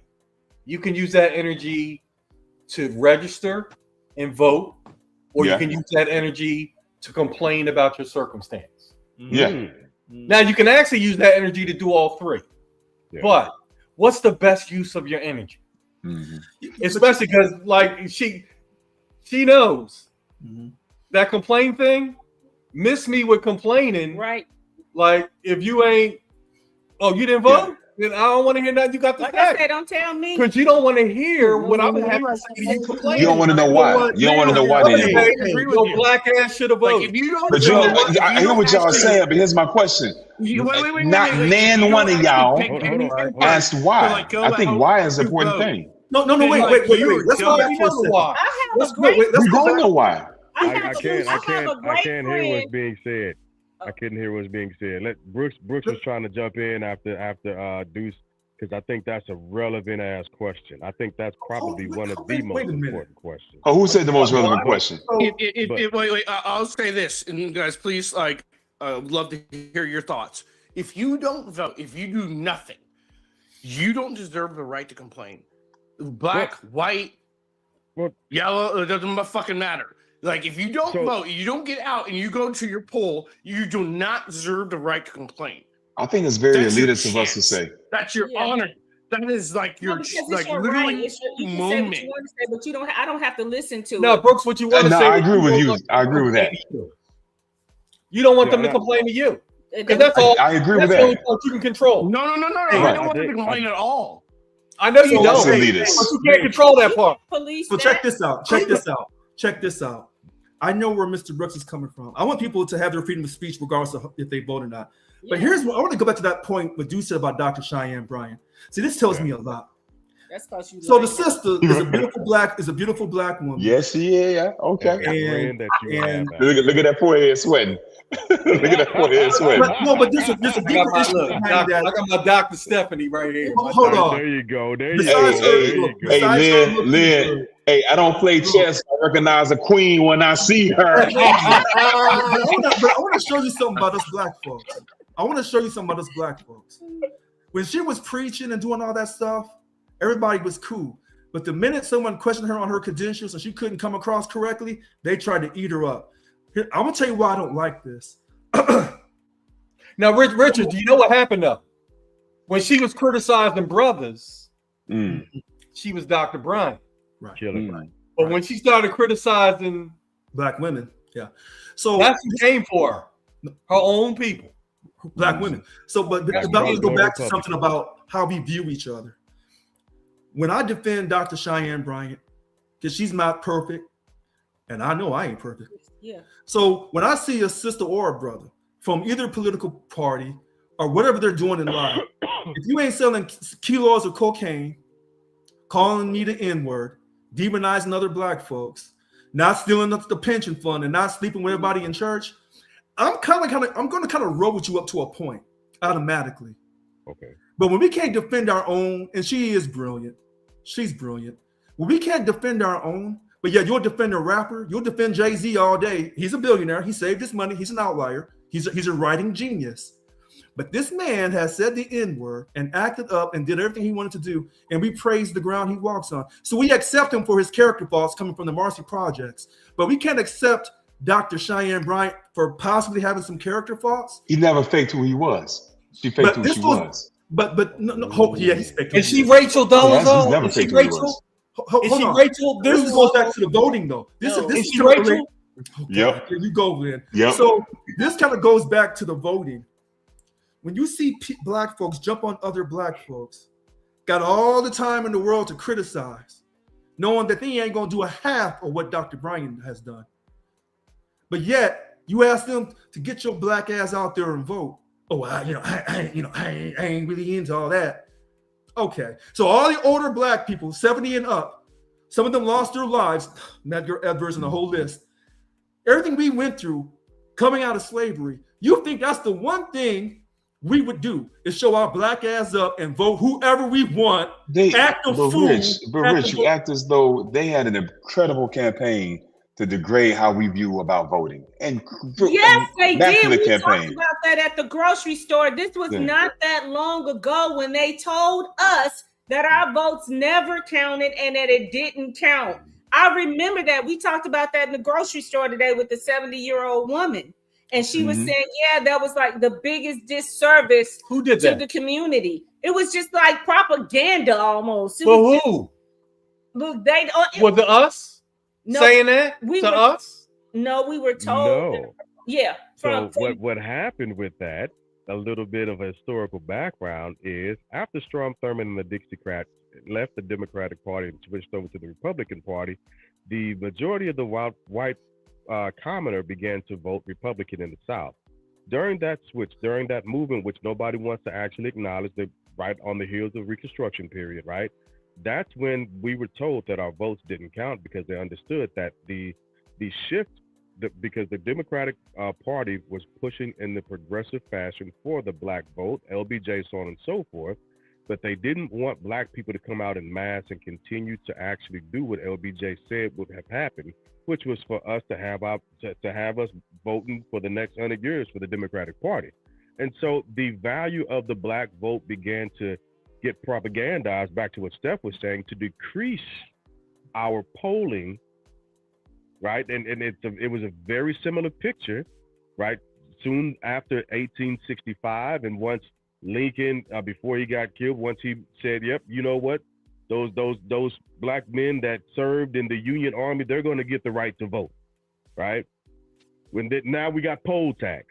Now we've got cops standing outside, and I said that on purpose, the polls so that we don't vote. So our vote began just like then. The same thing happened during that time where our vote was, we were told that, no, you can vote if you want to, but it's not really going to count. Remember, you're not a full human.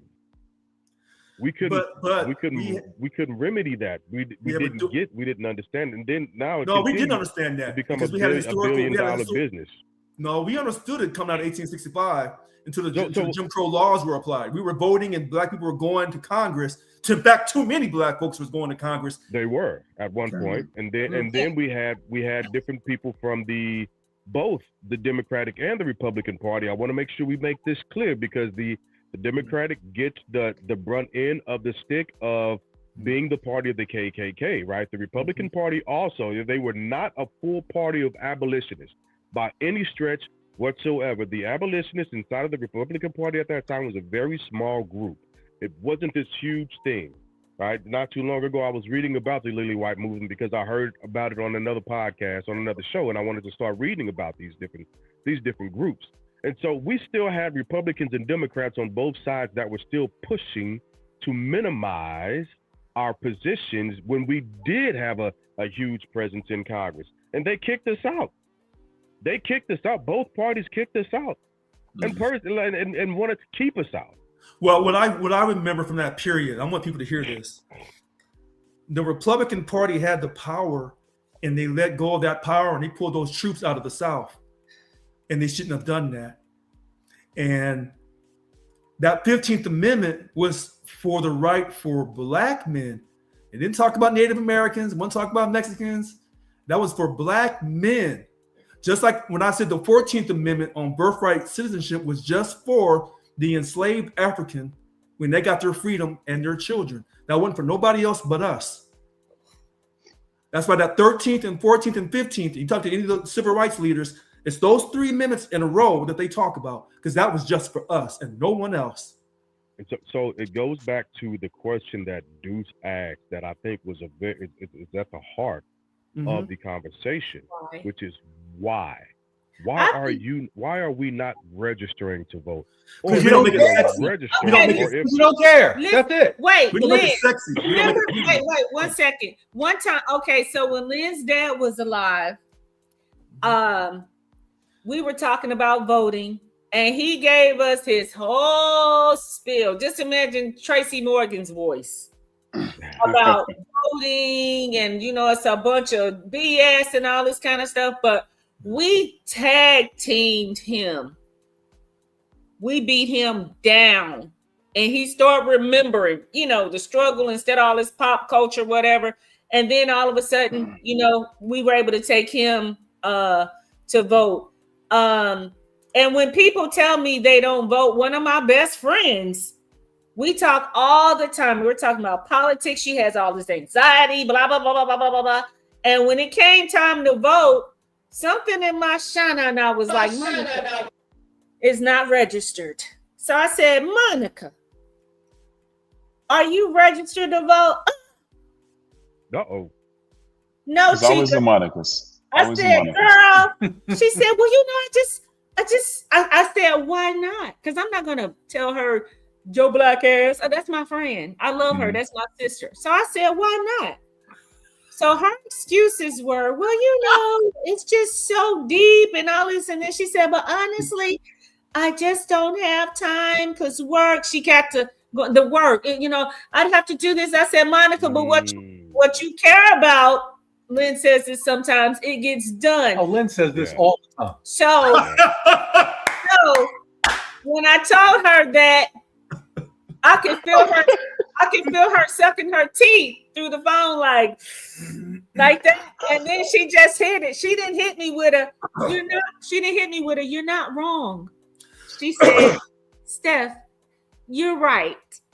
And she said, I should. So I said, listen, going forward, because, we burn up a lot of time talking about politics. I said, Monica, you are no longer able to complain to me about anything about the government until you register. And she was like, oh, wow. But she said, I felt that coming. She said, exactly what I'm saying. I felt that If you coming. don't register to Hold on, vote, Brooks, if hold you on, don't Brooks. vote, you have no qualms to say anything. Hold Chill. on. Steph was still going. You interrupted Dr. Stephanie. Sorry, go ahead, Steph. I love it. Go ahead, sis. No, but when I told her that, it stuck. So she was just kind of like, because we talk about everything, and so that's one of the things. And Mr. President, Pastor Preacher, we throw in our our faith, what I'm saying, how to get through these times. This too shall pass. How we do to get our strength. Like this isn't gonna overtake us. Black people have come from this, that, and the other. We're gonna, so all of that. But when I silenced her on that, so now she'll be freaked out and she'll go like, I can't tell you, like I have to register. I'm like, okay. But Stephanie, listen to this. When Black folks say our vote doesn't matter, I don't disagree with that. The only thing I say is, as long as you vote, I want you to keep talking that shit. Okay. But you make sure You vote that you walk your ass in there. and vote. Because you won't vote by absentee ballot. I know not to say that to you because I'll get cursed out. So you go down there to the booth. It may close down early, but And go early. Go early vote. Early I'm trying voting. to tell you what Black vote. folks give it to me. So when Black folks go to the booth, they wait till the last day. I ain't gonna argue with them. Just go down there, look the white folks in their face, vote for whatever you want to do, and I'm good. And then you can come out of there and curse the white folks and curse me and curse everybody on the street. I'm satisfied. Because what I want to see. Go ahead. I'm sorry. Go ahead. Hey, I dude. was laughing at you. Deuce, one of the wise, and it's real petty, but in order to vote, I got to register, right? If I register to vote, they're going to call me for what? Jury duty. Jury duty. And I don't want to be bothered with that. And you know, But I want to complain about jury vote verdicts. okay, so when I want to complain about that. I went to a high school called the Center for Management Law and Public Policy in the Lou. It was a magnet school, okay? Wait, So, that's the name of your high school? yes, the Say Center it for again. Management Law and Public Policy. That's a lot of words. So, Okay. Well, other people were going to the zoo. We were going to court cases. Oh, I Yeah. like that. So we would see judges that were asleep. It was a whole education. Not all judges were asleep, but it happened a couple of times. But we were told by our teachers, we had some good, great teachers, black teachers and white teachers, that taught us, hey, this is how you can help your community. This is how. So whenever, and then my mom and my grandma, you know, they always voted. We can go to the voting booth with them. They let us know how important it is. And the jury sums is like, okay, you get a break from the BS from your job, you know, just go on a field trip, you know, go down there. And if they pick you, great. If they don't, it's fine. You still did your civic duty. And so I grew up with that, wearing that as a badge. So when I would be selected for jury duty, sometimes I'm like, but you know, I go ahead and I go. And then I was able to be a foreman a couple of times. So I was like, wow, you know, but this is how we keep our people on the street. I should just say. It's so funny that you say this, me being the ex-felon on this panel. See, I remember going to St. I had a licensed firearm, and I caught a case in O'Fallon Park. If you want to know, O'Fallon, it's normal to have fun there. But anyway, so I went to court with my lawyer, black woman lawyer, and I look in the jury, and there's two young black folks, but they couldn't identify with what I was going through, and they knew I was active duty military, but they didn't care. They all found me guilty, and that told me something. When black folks talk about that culture, they're full of it. Because they knew I wasn't doing anything wrong. I got pulled over illegally, stopped, searched illegally, but they didn't care. And that was in the early 90s when they were trying to get guns off the street in St. Louis. Oh, yeah. So I fit the profile. And when I say I fit the profile, Mr. Glass, no. Oh, I fit it. That's what I was like, he did that shit. Yeah, no, you don't know what I was driving. Oh, I fit it. Yeah. So, what you driving? You was driving the Deuce of the Quarter? No, I was No, driving he had that money grade from BMW. Germany. Thank you, Lynn. Oh. Sitting on rims. Sitting on rims. Hey, Yeah. with a Jay custom Glass, system in it. he was all loud with it. Yeah, No, it he wasn't. had a No, it custom. wasn't. He had No, it wasn't. actually, he's right, but he did have a custom system in it. He was And, 10. Was he 10? Ten it out. It was Yes. nice. Oh, there you go. Yeah. Riding through the loo like you string a And I had bell from the out-of-state- wire. listen, I had out-of-state tags. I didn't even live in St. Louis. I lived in Illinois. And I Yeah, caught he a lives in case, Illinois. and they racially profiled me. Oh, Yeah. yeah. Well, listen, I gotta jump off. I gotta jump off. I gotta. People on the jury was like, but bruh, I mean, I got a work call I got to take. But one final note I want is this is very important. Jay Glass said I asked the most profound question tonight. And on that, I'm out. I just want y'all to know I asked. The brains of the group is exiting the chat. Love y'all. I'll see y'all next week. Right, bro. Deuce makes a great point. Deuce makes a great point about what can we do to encourage. I thought in 2020, the Democratic Party did an amazing job of getting the rappers who said they had never voted for. I think Snoop Dogg was one and some others. Of getting them, this was back in the 2020 election. The Democrats was trying to encourage African-American young people. And that's why, to me, President Biden had that overwhelming turnout, because a lot of black folks who normally didn't vote turned out to vote in that election. I thought that was amazing what they did. Amazing. Also, they turned out to get rid of somebody. Oh, okay. Okay, fair enough. And then 4 years pass and they forgot. True. It's like that. It's like that girlfriend you break up with, and then you run into her 4 years later, and you're like, you know what? She probably outgrew all that. Lynn, what does that say? What does that probably say? outgrew all That they that forgot in toxicity. 4 years? Huh? That is like dumb, dude. What have they forgotten in 4 years? That is dumb. Oh, they forgot how literally they put forgot Trump back in how office, messed up. dude. They forgot how messed up this dude was. See, I can't forget They because forgot I grew up with him in my 4 years? backyard. After all that they tried to do to him, and they put him back in office. That's stupid. You know why they put him It back in really office? is. Because somebody shot at him. Listen, You That's have why opinions. because somebody shot at him. That's why he got back in office. Let's keep No. it up. No. Lynn, They both that was of you were before making- that, dude. Stop it. No. Lynn, hey, both of you are making solid points. Both of you are right. Mr. Brooks is right, and Lynn, you are right as well. So Well, I know I'm right. But thank you.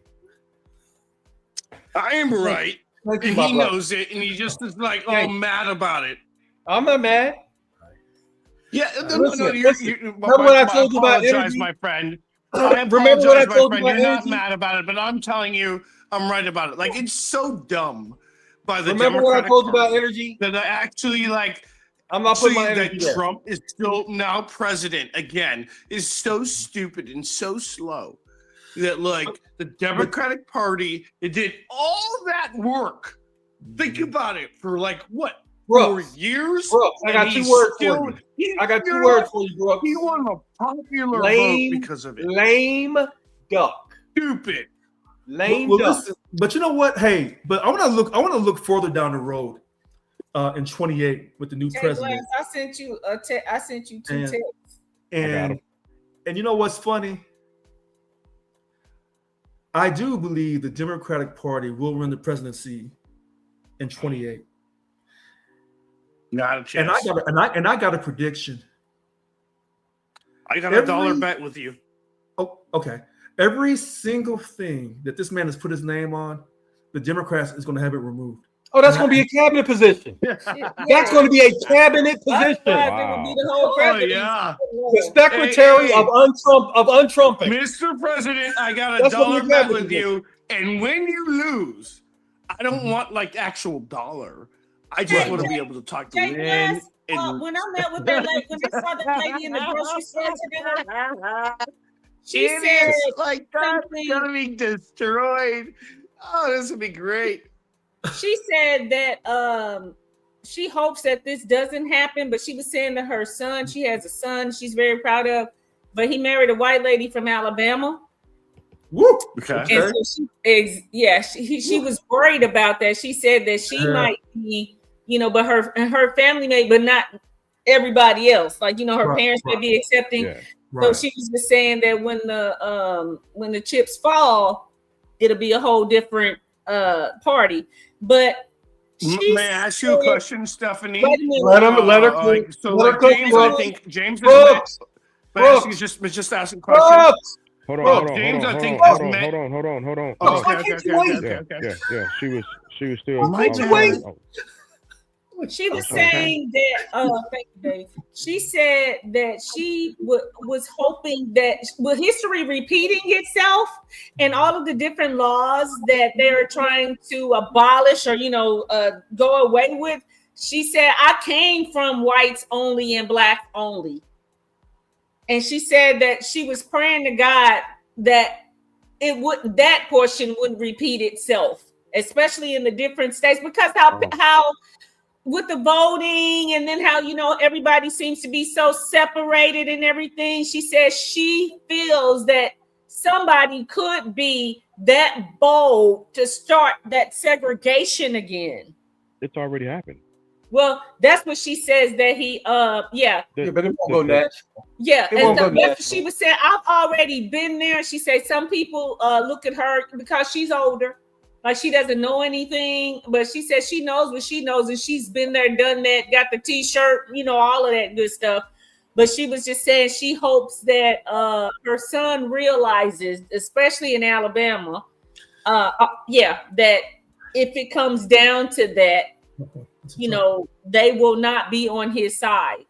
But that So may I this may I ask a administration. question? Oh yeah. Go ahead. So, James, I think you've met Ivana, right? My other half. Oh, okay. She is a beautiful, beautiful white European woman from Serbia.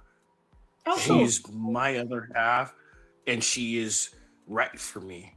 She sees me, she believes in me, she's a wildfire like winner. And if I introduced you all this panel to her, I would never want her to be disrespected in any way. James, you met her, like Jason Hawkinson, our lodge brother. Just met him. He's has Natasha, right?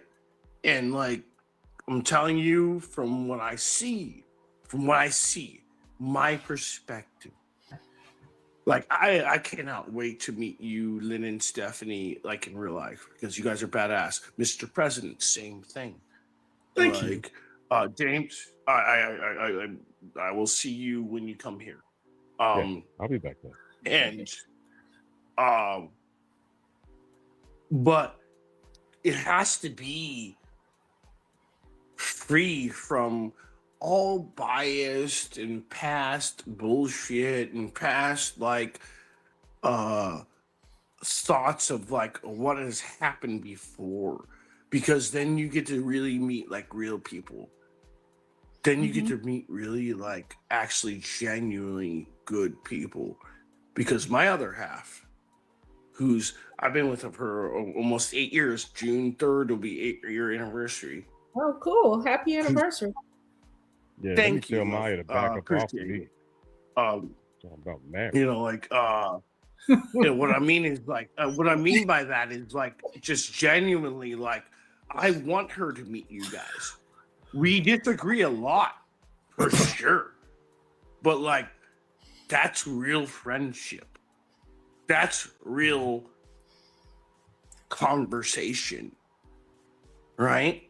You know, like that's good stuff. That's the craft of James and you and I am talking about. That's the point. Like I want, like if we can't have this conversation, we're never gonna grow. We're never gonna do anything good. You can't be close either if you can't have that conversation. And I'm glad you have somebody like that. And being from Serbia, I can't speak for her, but I'm sure she's seen some adversity. And but like when being in the United States with our history, I was just really feeling it for this lady and her son, because anything like James said, that some of it is already happening, and it's been happening, because I feel like that sometimes when I go to St. Louis, just like the whole attitude, and I'm just like, oh, y'all got the wrong one. I've always been raised as well, independent person, but true to my race, my faith, my culture. But I love everybody. I do. I don't know any strangers. But at the same time, when I go home, I see that bad behavior, and I'm just like, look, y'all, whew, you know what I'm saying. Lady Stephanie, can I ask you a question? Yeah. I have 3 sisters, Tanaya, Diana, Shaman. And I always thought, from my experience, I never really cared like what color you are or anything like that. It's just never like a thing for me. Like, I grew up in Ohio, and I don't know where you grew up. You said St. Louis a lot, right? And maybe you grew up in St. Louis, and Lynn, maybe you have a different experience in meeting Lady Stephanie. So you can tell me your experience. I always thought like this is the easiest thing. Like, just meet friends, like people you love, and it just comes together, right? Maybe I'm saying it wrong. Like Mr. President, right? Like sometimes we disagree, right? I've known James a long ass time. We and sometimes we disagree, and I always wonder, like, I was just like, I think it's like simple for like having a conversation, treating people kindly, like always that, like, Lady Stephanie, if we disagree and I say something you disagree about, I'm not trying to insult you or hurt Lynn. Like, and I think he gets that now. Is that fair to say, sir? No, but listen, I've always got that. I just, it's funny. In our back and forth is cool, but sometimes you just run over everybody, and you messed up the flow. We're flowing here, and you just, it's like I don't know how to play spades, but I think there's a card that you can throw out there and it just messes up the whole flow of the game. Yeah, if you couldn't. Right. That's you what, know how to play. Then Lynn, I apologize to you. Lady Stephanie, I apologize to you as well. I believe Mr. President. This is something. Lee. Just because you, everybody, just because somebody agrees with you does not mean that they are your friend. Just like because someone 100% I agree. I 100% agree with that. They're your friend. Look, I don't care what color you are, but like when you're talking to people, there are good people and bad people all around. So just because you're white and black or whatever you are, if we get along, we get along. But some people are hateful. Did it doesn't matter. In my message, Jesus, I was trying to like be like, hey, actually, my whole message was like, Lady Stephanie, you're fucking badass young lady. And Lee, like, when's your birthday? When's your birthday, Lee? February 8th. Okay, so you're an Aquarius. I get along great with Aquariuses. Lee, listen. Gemini. When you try to talk between two June Geminis, three, and the third is the moderator, you ain't got shit coming. So you can keep talking, and we'll keep going right at you because we're crazy like that. We don't stop. We just don't. Hey, you Geminis are like. Go ahead. I don't say trip. this. You keep talking because if you don't keep talking, you won't get a word in. That I do know. let me say this because I think a lot of America, and I don't think it's done on purpose, but it's a false. I think it's not as true as we want it to be. We all see color. As a matter of fact, I make sure I see color. Exactly, because they see it. Yeah, and there are multiple reasons why I have to see color here in America. The first thing is because I have to be safe. Right. So when I'm talking about I see color, I'm not just talking about white people. I'm talking about the color of somebody's aura, the ill intent, the color of the ill intent that they're giving off. Mm-hmm. I have to be cognizant of color. I grew up in the last slave state in the Union. I have to be aware of color at all times. I went to school in a predominantly Jewish district, where the N-word wasn't just being used by the kids, it was being used by the teachers, by the administration. So if I don't see color, I will not understand culture. There's a culture that comes with certain people's color, and I can begin to differentiate and delineate from which thing they are when I interact with them. I put a post on Facebook not too long ago that's pretty much said, hey, shout out to all of my dope ass white friends, but still fuck racist at the end of the day. Like when we take somebody's color away from them, we take away some of their culture, we take away some of their story, we take away some of their experience. And I don't think that's fair to the person, because that experience is what makes them tick. That culture is what drives their tradition. Their color helps them understand their relationship to deity. And I have to respect it. Now, if you show me that you're the type of person that I don't need to be around, well, then I won't be around. Right. I won't, regardless of the color you are. Right. And then so I was when I was in California and I was going through, I submitted for my divorce, right? I filed for divorce.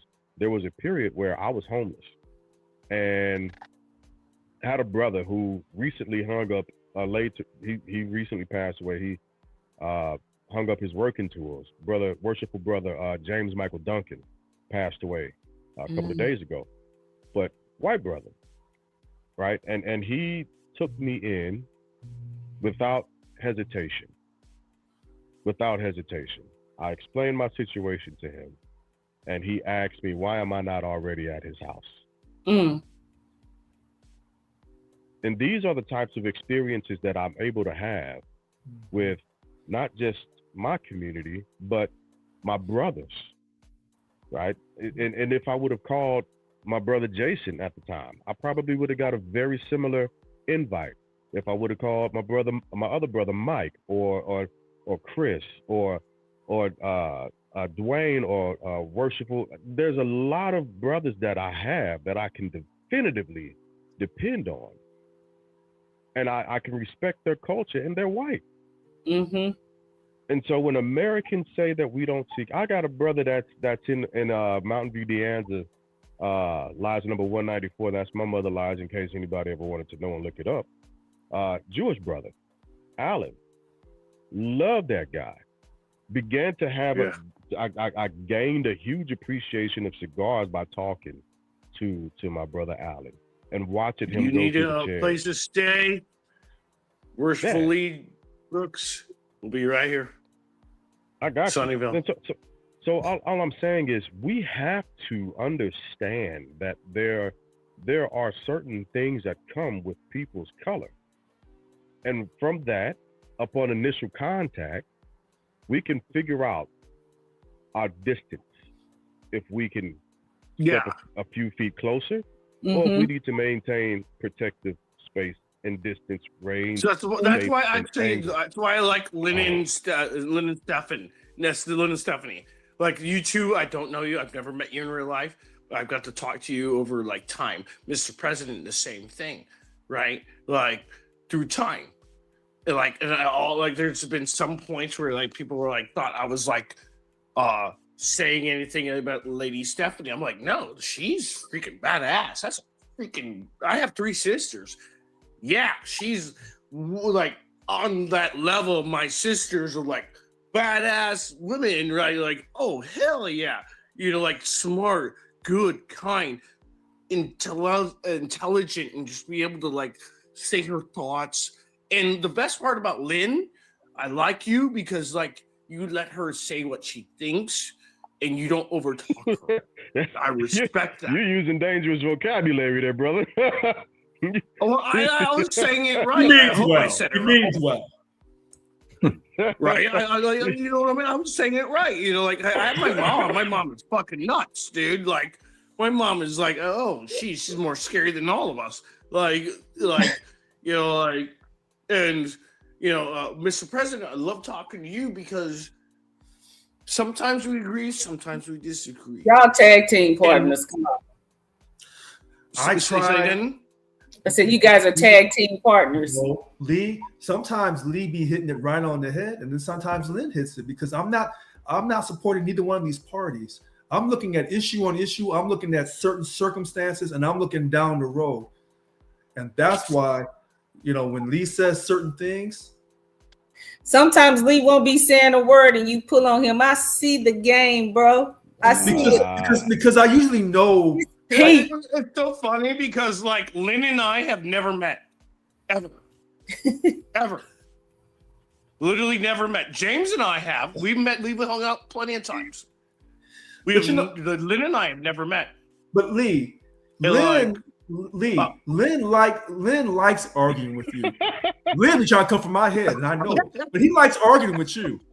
He does. Listen, let me give you a secret about Lynn. Lynn does not like to argue. I'll give you another secret. Lynn does not like to fight, but Lynn has hands. That's all. So when it jumps off, right, and we gotta argue, right, I'm bringing it. You like my auntie? She'll say, "If you take me there, I'll." Yeah, hold on. Let me say this. For me, whenever I hear someone say my friend, that they're colorblind and they don't see color, I have a problem with it because it's not true. It's not. I see my color. It's not true. It's like a man saying, like Stephanie will always say to me like something about a woman's features, and I'll be like, I ain't see those features, but I'm lying, and she knows I'm lying. I see everything. These suckers right here. But listen, but it's like if Anna Nicole Smith walked in a room, but and somebody is like, "You know what you see, right?" Because this is what I ask people. I say, Right. let me ask you something. Do you see gender? Yeah. Do you see disability? If somebody Nah. rolls up on you in a wheelchair, I do like you see them? people who have Well, a good Hold I want to hear somebody say, who have a good I don't like see disability. ideology. Hold on, bro. I don't see Hold on, disability. bro. I'm disability. listen, right?" I'm I gender. knew blind. I don't somebody. see gender. Oh my God, Many I don't years see ago. senior citizens. I don't see elders. I don't stop. we were in Listen, Shake Shack. you are and a June, Lynn. You are a June Gemini, and that's all part. Arguing is part of your natural DNA. I knew a guy years ago who was a kid, and I remember his mother telling me when his birthday was, and I laughed. I said, "Oh my God, he seems like such a sweet kid." But I said, "Wait till he goes full blown." And I was waiting all these years to see this kid go full blown, to see that Gemini come out in him, because I was already there early on in my teenage years, and then it really got outrageous later on. But I was waiting on this little kid because he always had a smile on his face. He always rode a little bike. He was always real happy. I was waiting on this kid to go full blown. And then years later, he went full blown. So when I say I know a June Gemini, not a May, because Mays are crazy. Them Junes, they are always ready to argue. They are always ready to debate. They're always thinking. Yeah, you got to stay ready. So it's just part of who we are. We're Gotta stay communicators. That's who we are. Have to. And that kid turned out to be like I thought he was going to be. Yeah. People are disappointed when I don't say something. Same here.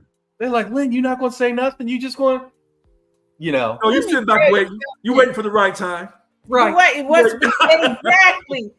Because guess what? It's like when I first met him, I didn't think he was quiet, but he was just kind of.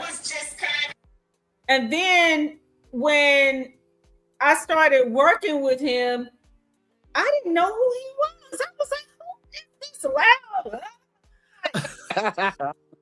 What is wrong with him?"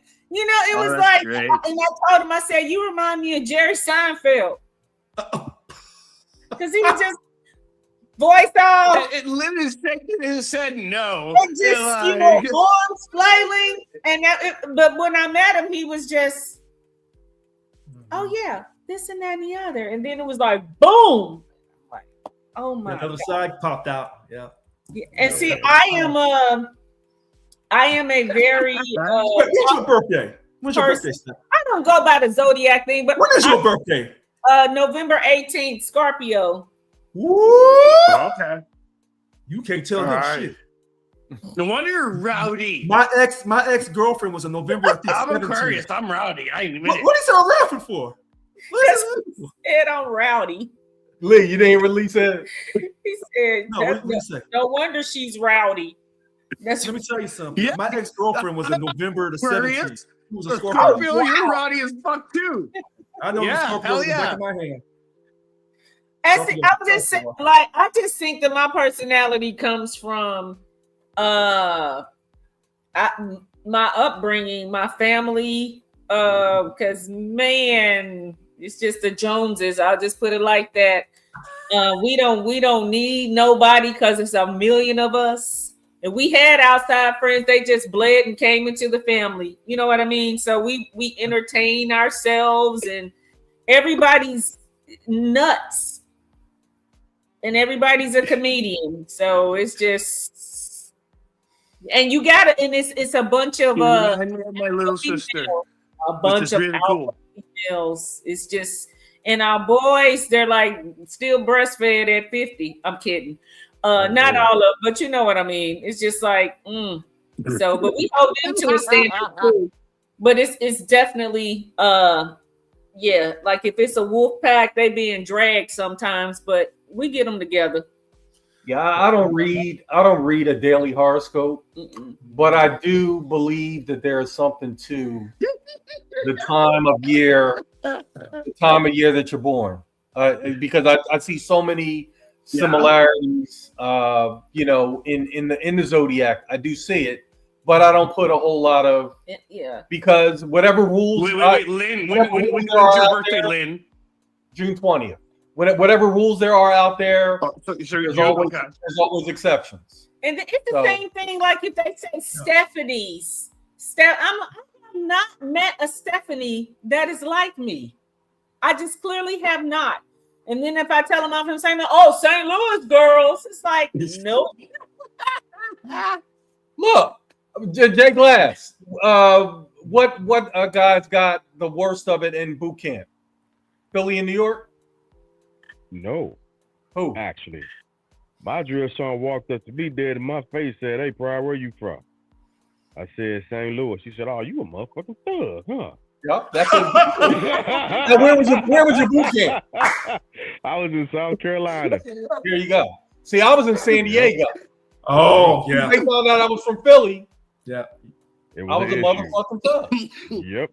And I had to do push-ups. Oh, yeah. Yeah, I got smoked. Because I'm from Philly.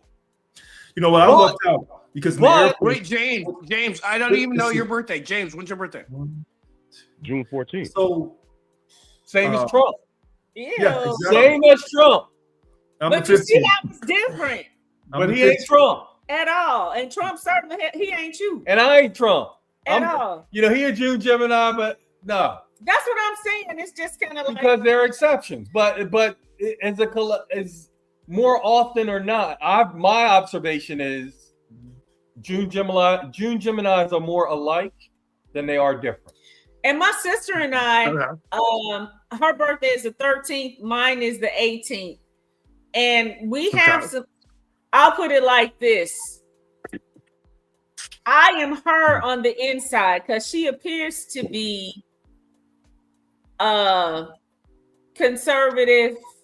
Well, she is, but I mean, she's well-mannered and all this kind of stuff.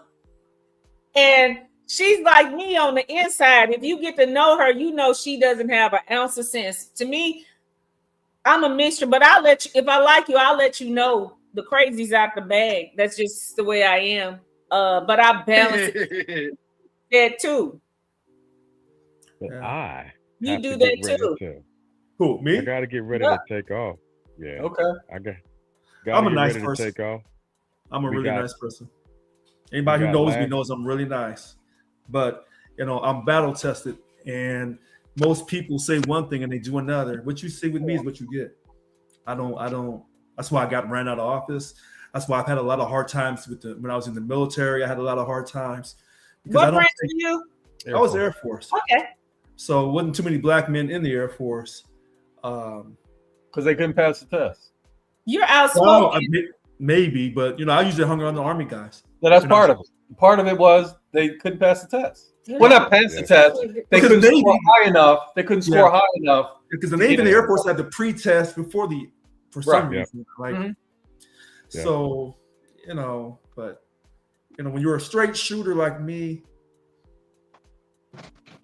sometimes you're not gonna, they'll say, well, you can't play well with others because you're not willing to accept certain things. I'm not going to do anything to really undermine people. That's not how I was created. So, anyway. All right, good folks. Same way. I treat people with respect. Hey, Glass is trying to sign off, bro. I got to sign off. I got tomorrow's last day of school for my kids. Oh boy! And I've got a full day ahead. Day. Well, you sounding better. That's good. Yeah, I'm getting there. I've been drinking a lot of honey with turmeric and pepper, and green tea. So getting all of the nasal cavities cleared back up. We almost there. We're almost there. All right. But all right, good people. As always, I appreciate y'all for being here and hanging out with us. You could have been anywhere else in the world, but you decided to hang out with us for a while. And again, thank you so much. With that being said, thank y'all for coming out. God bless and good night. Good night.